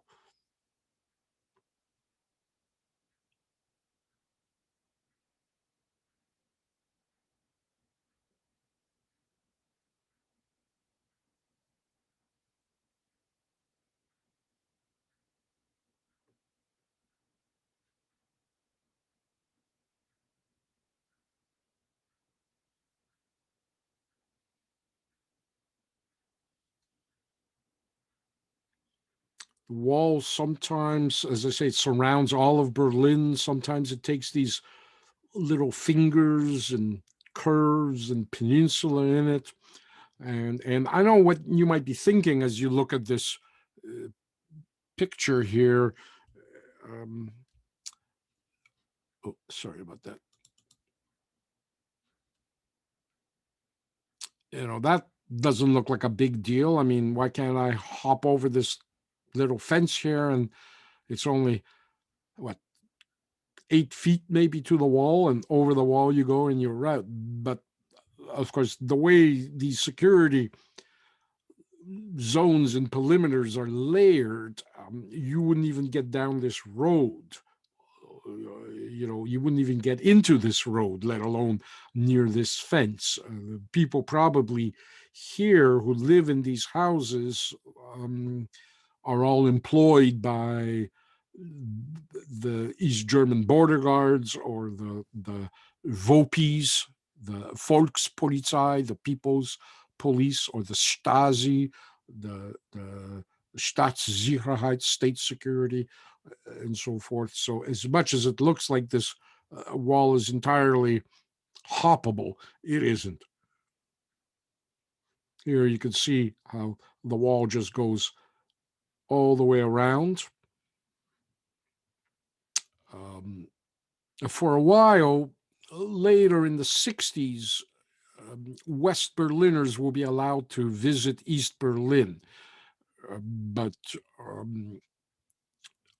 that's late in the 60s, early 70s. But at the beginning, East Berliners and West Berliners families were separated.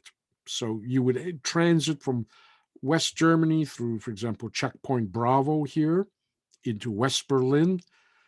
And then, of course, Checkpoint Charlie is the crossing that you would take to go from West Berlin into East Berlin. There's Checkpoint Charlie. And you would have to, if you're driving, maneuver by these heavy blocked, to prevent anybody ramming their way through these heavy concrete blocks.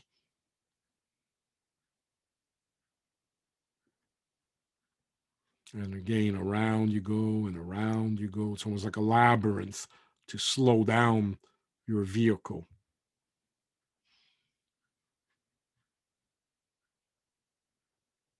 And this is the way it was right up to 1989. This is the checkpoint I would actually go through.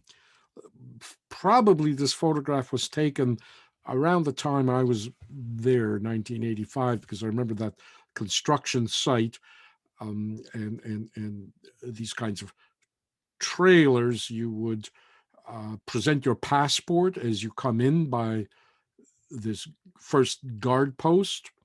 Then you would make your way into this building here where you had to purchase, I forgot now, I think it was either $40 or $60 US dollars worth of East German marks, which you could not, when you're leaving East Berlin, trade back to dollars. You had to spend them or throw them away in East Germany. And there was nothing there in East Germany to buy with those marks. So essentially, it was a way to get, some American dollars from anybody crossing over. And you had to be back by 10 o'clock at night.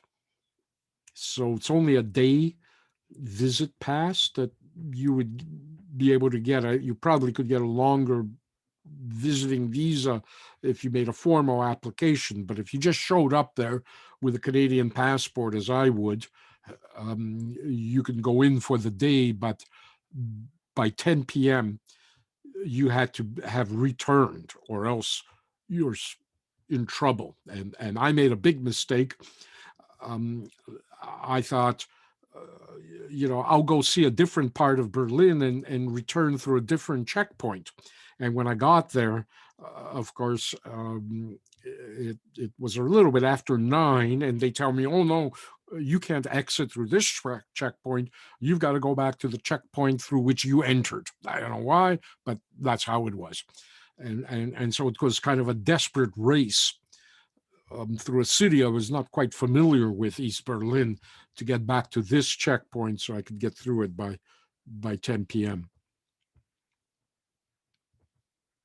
The subway system also was, the subway system was built in Berlin before the Second World War, and so the wall went right over the subway system. So, for example, if you were coming from, Mariendorf on line 6 and you were headed to Tegel, you would go on the subway under East Berlin through the East Berlin subway system, through these so-called ghost stations that were sealed. And as you're sitting on the subway on your commute to work, out the windows of the car are, all these armed border guards and troops looking very much. The East Germans had a kind of almost like Nazi uniforms with the same kind of collar tabs and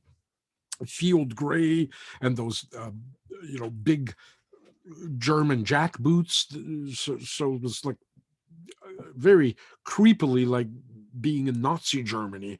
And in many ways it was.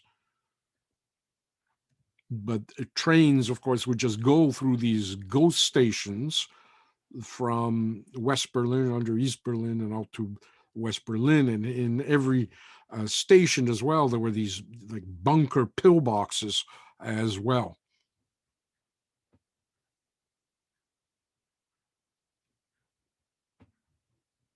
And there was one subway station. You could actually take the subway into East Berlin. I chose not to because I wanted the experience crossing on foot into East Berlin. I made only one visit, but there was a subway station as well where that was open that you could leave. But of course, there are border guards on the subway. You would have to present your passport and your pass, and that you got your exchange your money and so forth. And the wall gets, as I say, more elaborate and more elaborate with every year. It's quite an amazing piece of totalitarian architecture. And here you can see how Germans are working on the wall. Whenever they need to work the wall, they can just pull a piece of concrete out, put this fence up, because they're still on East German territory. And of course, that also would mean that if you're in West Germany and you try to screw around with the wall, the Germans can grab you, the East Germans, because you're on their territory. Once you step within, in fact, there are signs along here sometimes warning you that you're now leaving the American sector, even though it appears and feels like you're still in the West. And as well, they begin to lay these kinds of concrete extensions in order that you can't tunnel under the wall. Here again, you can see this is Potsdamer Plaza. This is the view from the west, and you can see how far the first approach from East Berlin would be to the wall, right in there. So all this now has been cleared, and you can see former train tracks from, the previous era, from Nazi era Berlin. But there, way in the back, you could see kind of the first perimeter. And here you have the second perimeter and third perimeter, and then you get to the wall. So, as they say, many East Berliners of a later generation never actually saw the Berlin Wall from their side. And of course, you have the notorious Vopis, the Volkspolizei, making sure that nobody breaches this perimeter. And a lot of Germans, East Germans, died trying to cross this wall. There were these incidents as well. And here you can see actually an East German is shot down, but he falls in East German territory, and these American troops cannot do anything for him. Because this is East Germany, and it would be an act of war for them to step up and help this wounded East Berliner attempting to get out. East Germans just carry him over the barbed wire back into Germany. This is attempted and successful breaches of border security system between 1974 and 1979. Out of 4,596 known escape attempts at the inner German border, 3,984 failed before they reached the first barrier. In other words, very few people got beyond, to the actual border. 128, 1289.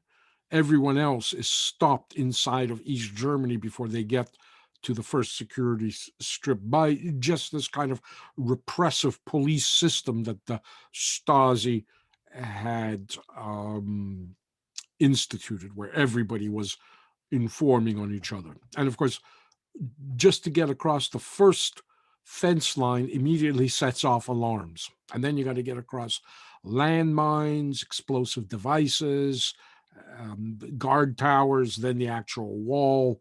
So your chances of getting out were slim to none.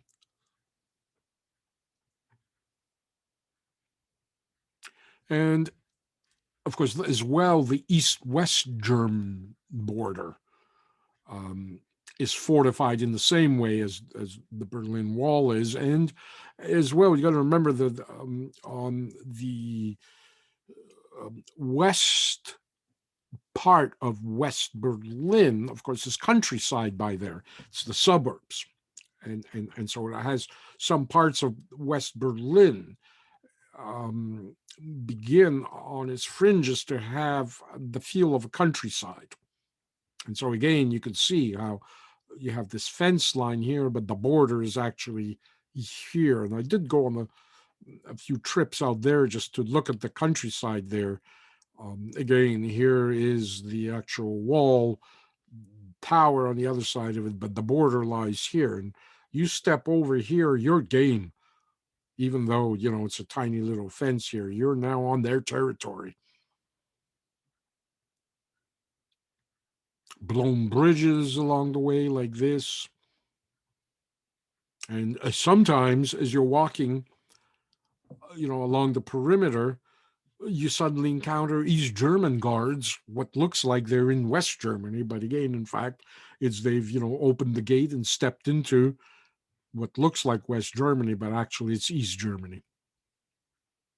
So it's famously here that Kennedy comes to this wall and he makes this proclamations. He said,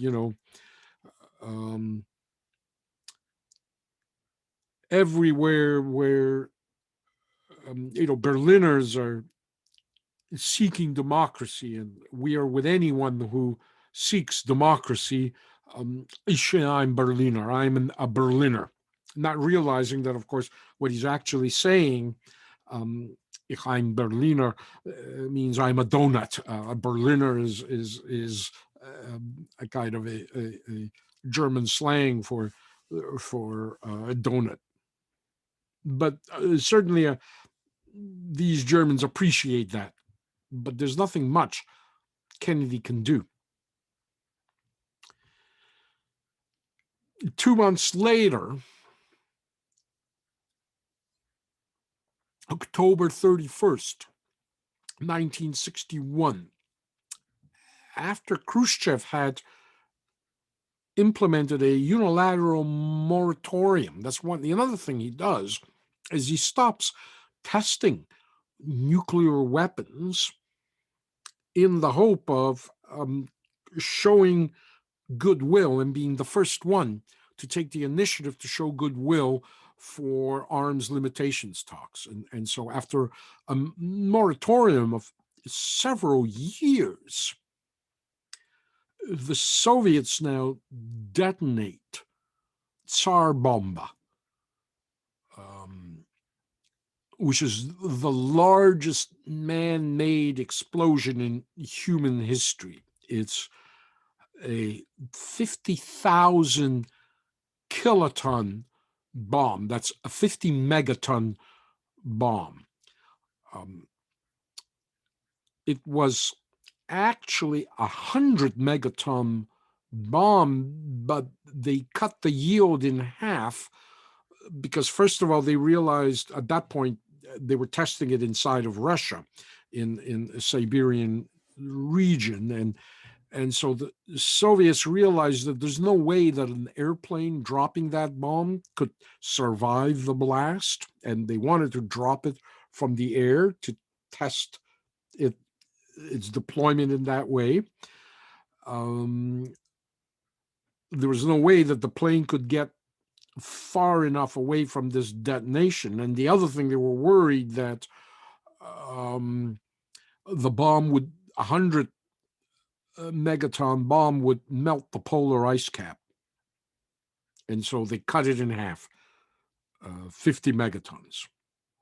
And this here, this little spot that you might make out on your screen is the Hiroshima bomb that they dropped on Japan. It was approximately a 15 kiloton bomb. It was actually 5 kilotons smaller than the Trinity test bomb in New Mexico. But this bomb, I mean, you all saw pictures of Hiroshima. You know what this bomb did for Hiroshima. Well, in terms of yield, it's nothing but a little spot there on your screen compared to Tsar Bomba. The detonation actually blows a hole through the cloud cover, just burns its way through. It's 4 kilometers in altitude, the mushroom cloud. The fireball touches the ground, but as well reaches nearly as high as the altitude of the release plane. The flash can be seen some 1,000 kilometers away, and then the kind of growing mushroom cloud will be approximately 60 kilometers high, full of radiation, and 30 to 40 kilometers wide.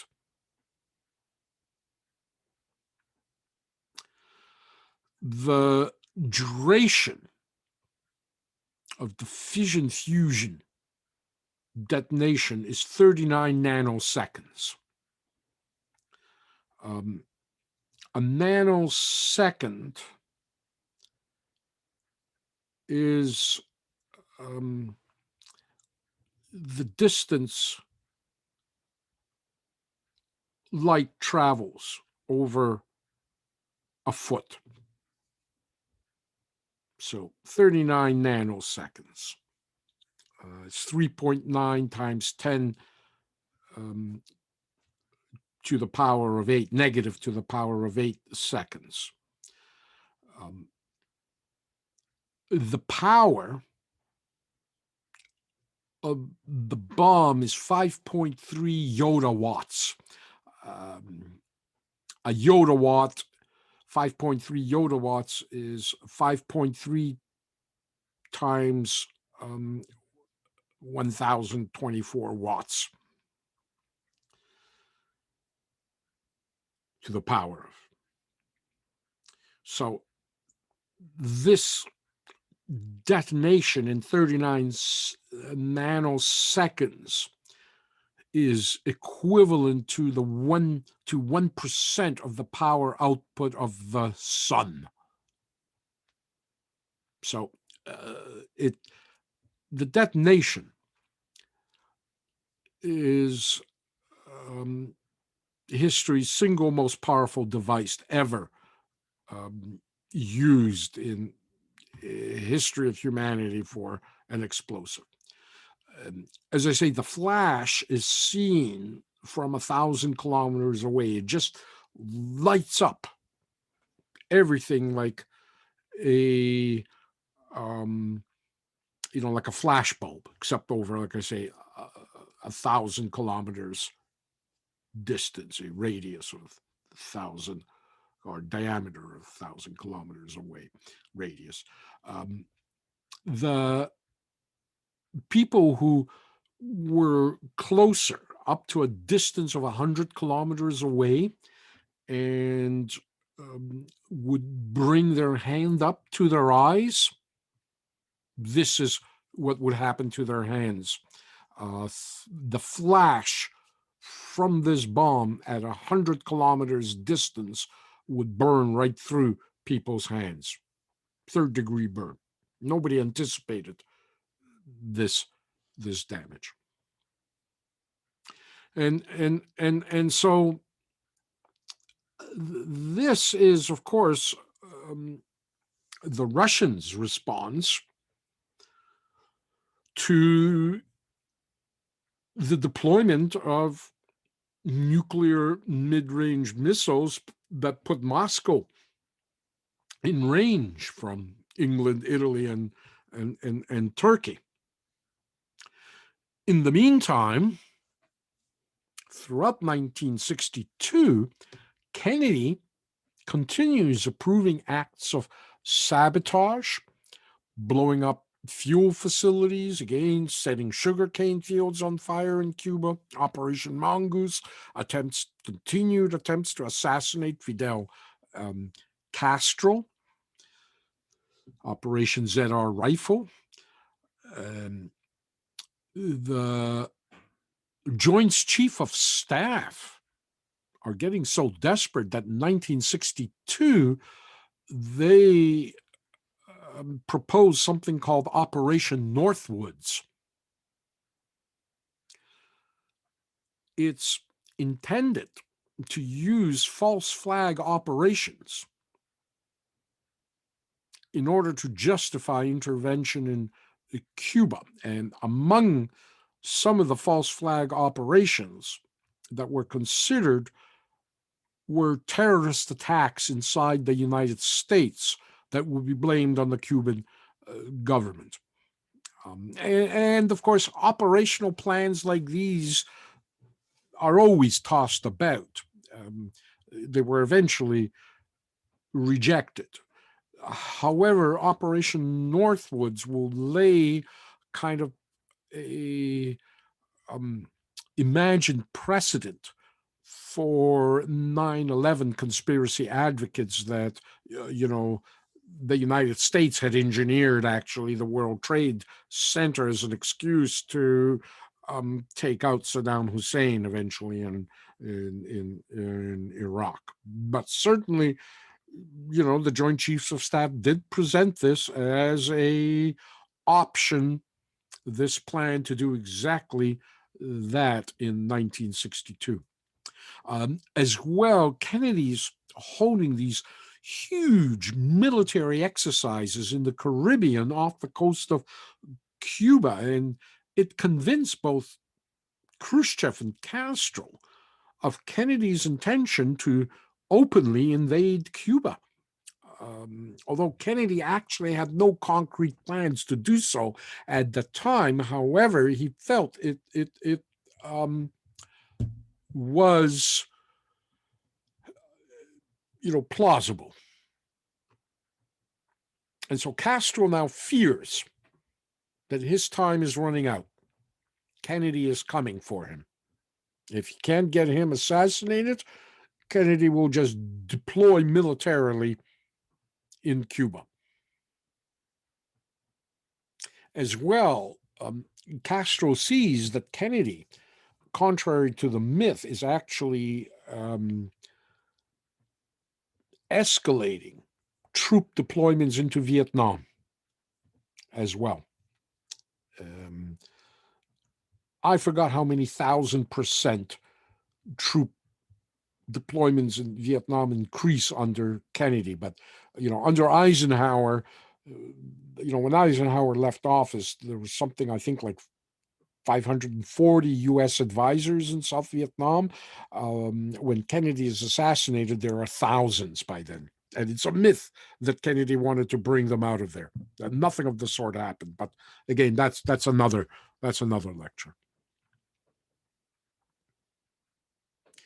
So Castro now invites Khrushchev to do the same thing that the Americans did in Turkey, Italy, and England: deploy Russian medium-range nuclear missiles in Cuba under the Americans' noses, as they had in Turkey, Italy, and Britain under the Russian noses. And Khrushchev apparently makes a unilateral decision to do so without much debate at this point. I mean, Khrushchev is reaching the height of his power without much debate within the Politburo on the wisdom of doing this. Again, this would guarantee Castro certainly security, although Castro wants his finger on the button and Khrushchev refuses to do that. There will be, the plan is there will be Russian operated. No Cubans will be allowed anywhere near the button. But certainly Castro wants that. And Khrushchev as well thinks that this is a good way to force the Americans as well to remove their missiles from Turkey and England and Italy, particularly Turkey. Turkey is right on the border in the way Italy and England are not, just across the Black Sea.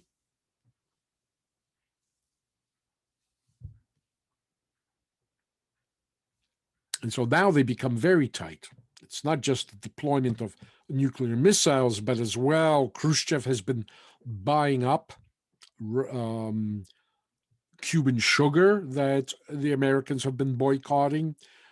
He's supplying basic, non-strategic weapons as well to Castro: MiG aircraft, armor, anti-aircraft missile batteries, and so forth. So Castro is beginning to fortify his island from any future attempt to, repeat the Bay of Pigs.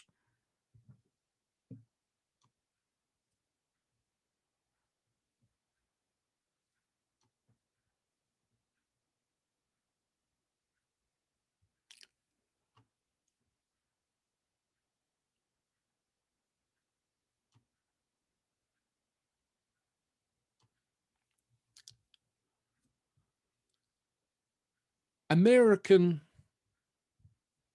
agents in Cuba, Cubans working for the CIA,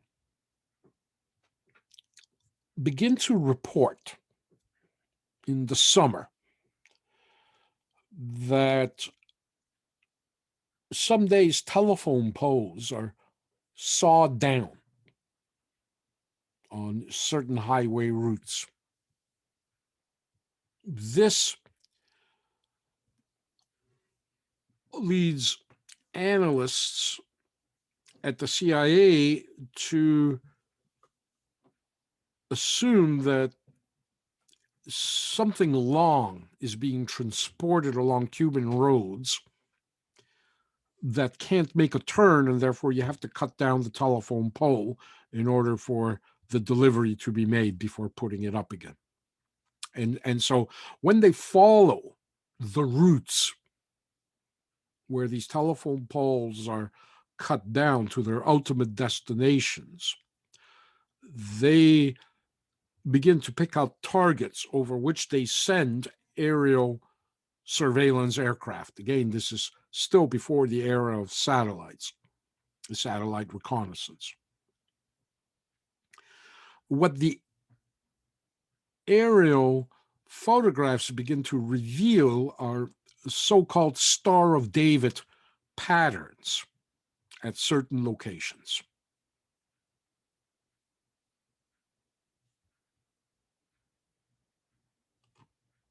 And of course, a aerial photo interpreter will immediately recognize the Star of David formation as anti-aircraft missile batteries.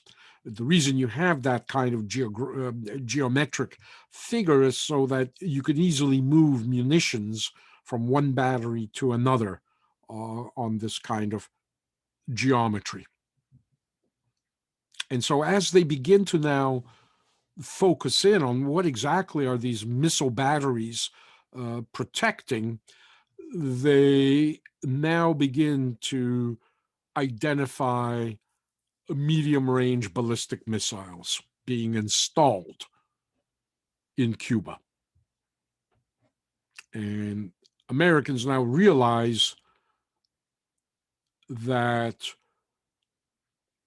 these missiles are literally weeks away from becoming live and ready. And now Kennedy has probably the crisis point of his presidency to decide what he's going to do about this Russian deployment of missiles in Cuba. That's happening right in front of the CIA's surveillance systems. They're just filling now the skies with surveillance planes, U-2s as well.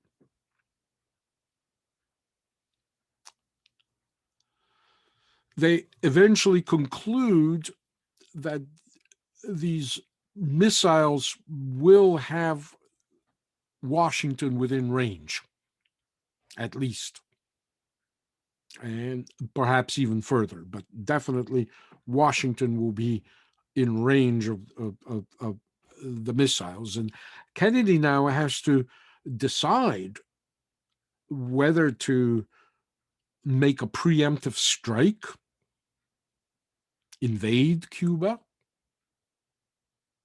And of course, the first two now with a Russian presence in Cuba physically, Russian troops who are deployed to the missile sites, could very easily mean a breakout of nuclear war between the United States and the Soviet Union. And on the other hand, nor can Kennedy hesitate or be indecisive, as Khrushchev believes he will be, for another 3-4 weeks, because by the end of the month, the missiles will be ready to go. There is no way for Kennedy and Khrushchev to communicate directly. And in fact, they end up communicating through back doors, through a Soviet TASS journalist who is stationed in Washington, and he kind of meets with the Attorney General, Robert Kennedy, on the stairs of the Justice Department, and then Robert walks him into the White House, where he carries messages back to the Soviets, presumably to Khrushchev. But there's some kind of breakdown in communications, and they're not understanding each other. And as some 19 vessels leave in September of 62, the Black Sea port bound for Cuba with the last necessary missile parts, Kennedy decides that he's going to blockade Cuba. Any Soviet ship that breaches the blockade will be sunk, according to Kennedy. Blockade is declared on the 20th of October, 1962. And around that time, I'm awakened by now, we're already, of course, in school. For those of you who grew up in that era, probably remember we were on all these nuclear fallout drills being brought down, to the basement. Or remember when teachers used to make us get inside a locker, and then they would shut us inside the locker, and you had to wait there until they let you out. And we didn't really understand what was going on, but I could hear my parents, of course, and my grandparents who, went through the Russian Revolution, the Civil War, and then the First World War, and then the Second World War. For them, this was just going to be the Third World War. And I remember when the blockade was declared, my dad was packing the car. And you're not going to school today, we're going to the cottage. Dad, it's October. Who goes to the cottage in October, right? No, we're going to the cottage. And so our family was packing water and getting ready to get out of Toronto, and had someplace they thought, had a less chance of getting hit by the coming thermonuclear war, whatever they could do. And so I just remember this real fear of war that I'm sure many people of my generation, who were kids, 62, I would have been 7 years old, 6 years old. I just remember it clearly, and just the fear of war, having heard my parents talk about it so often, what it was like. My mom was in Belgrade when the Nazis attacked Yugoslavia, and she was supposed to go to school the next day, but school was closed because the Nazis bombed suddenly, unexpectedly, Belgrade, and she never went back to school. That was the end. That's how she ended up in Canada. Same with, my dad. June 22nd, 1941, everything ended for whatever life was like under Stalin. It was over. So I had left a very deep impression on me, the Cuban Missile Crisis, and just how close we were.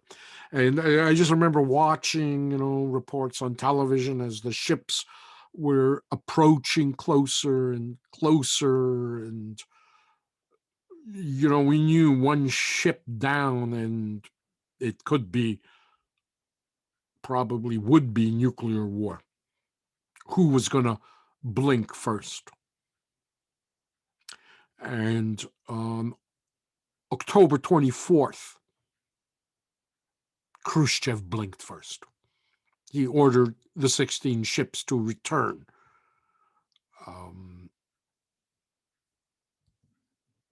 To alter course.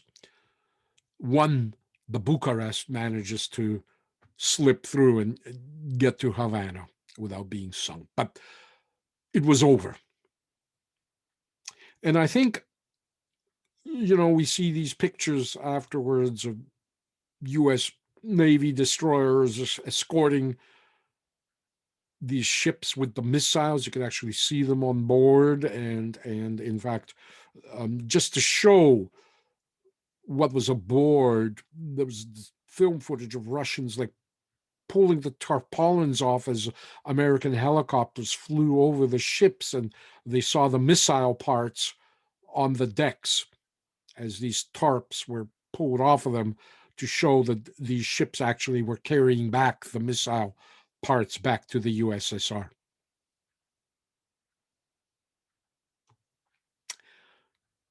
Kennedy was a war veteran. He served in the Pacific, but I think he saw in the Pacific a different war. He served on a PT boat, patrol boat, torpedo boat.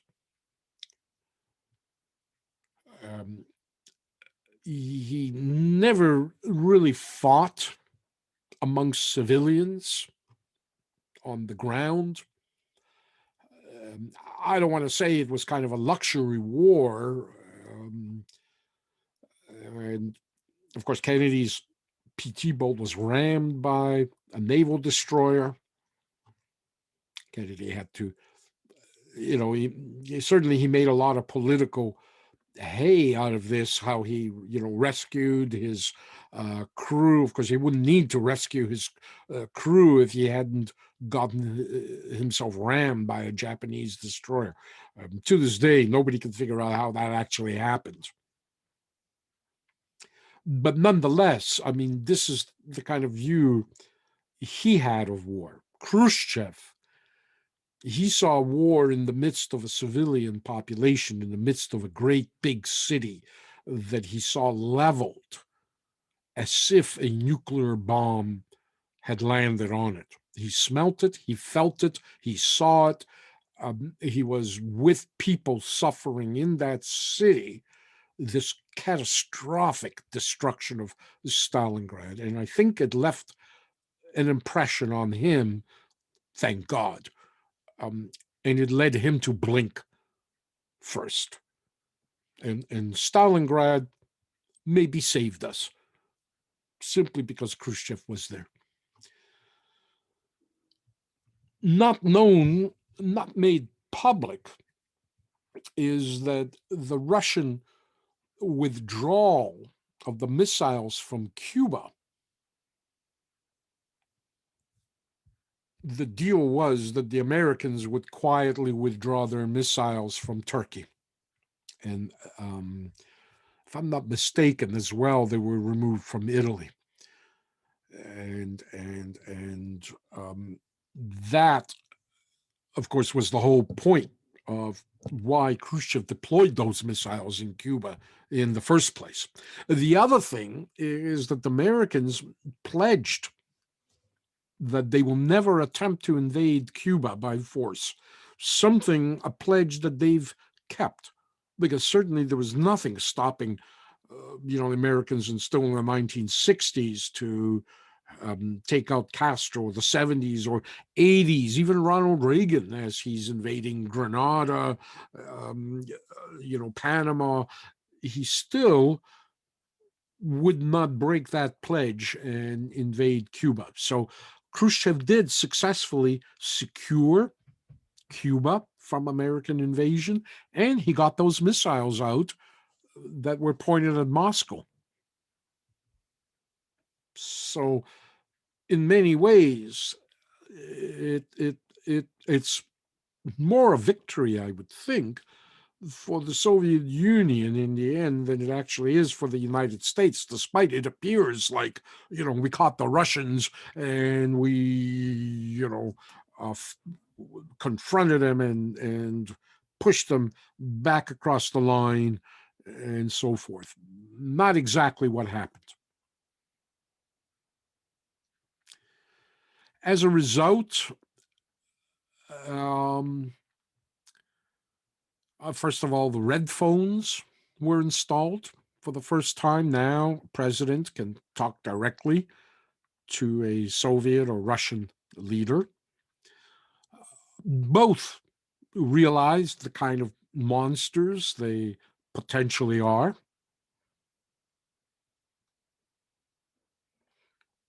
And very quickly, the Americans and the Russians now begin in earnest starting to talk about nuclear arms limitations. It's going to take another 15 years and will lead to détente. In fact, it's the beginning of what will become détente in the 1970s until the Afghanistani war will put an end to it, although there's a number of things that happened just before the Afghanistani war, the war, the invasion, as you call it, or the intervention in Afghanistan by the Soviets, their own Vietnam, will be the final last straw in problems developing in the 1970s with détente. But there is this period, and I'm at university then,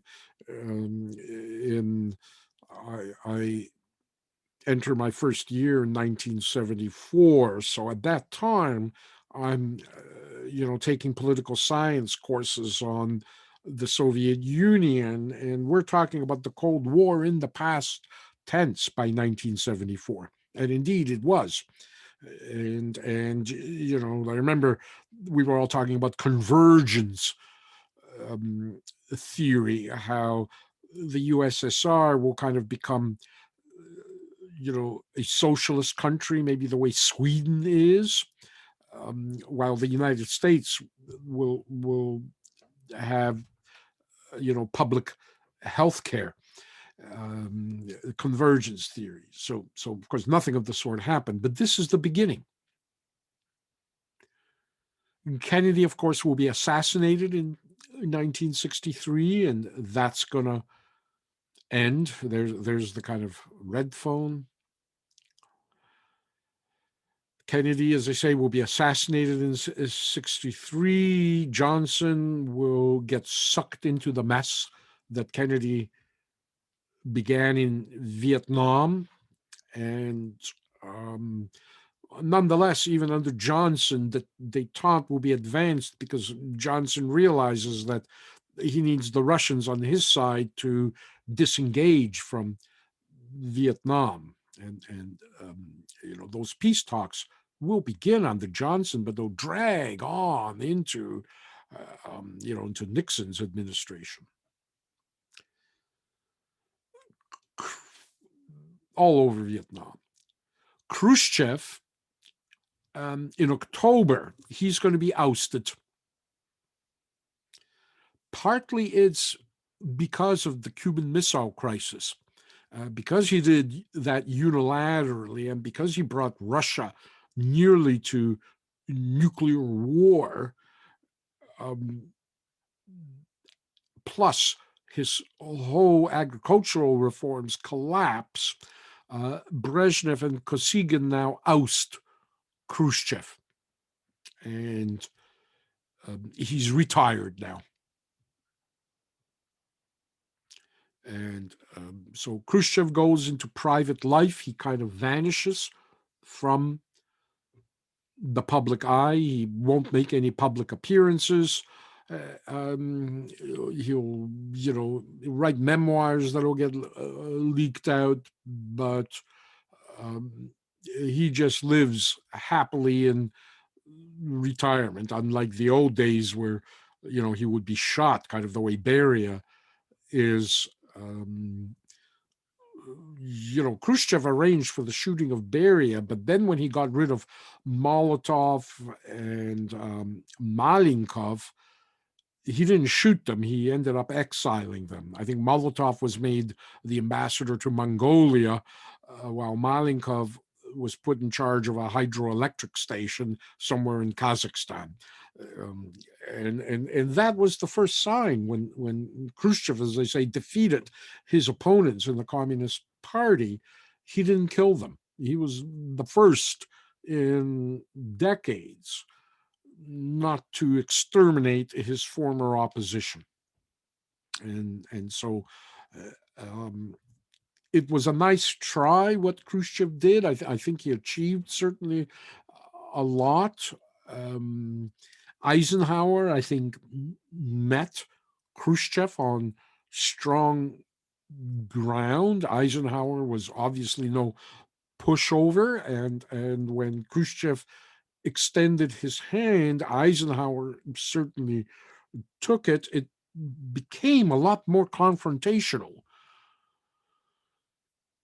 between Khrushchev and Kennedy. And of course, next, what we have is the period of détente, again, a very complex and dense history that goes from about 1964 till 1979. So we're talking about a 15-year period of U.S. American relations. So that'll be for the next lecture.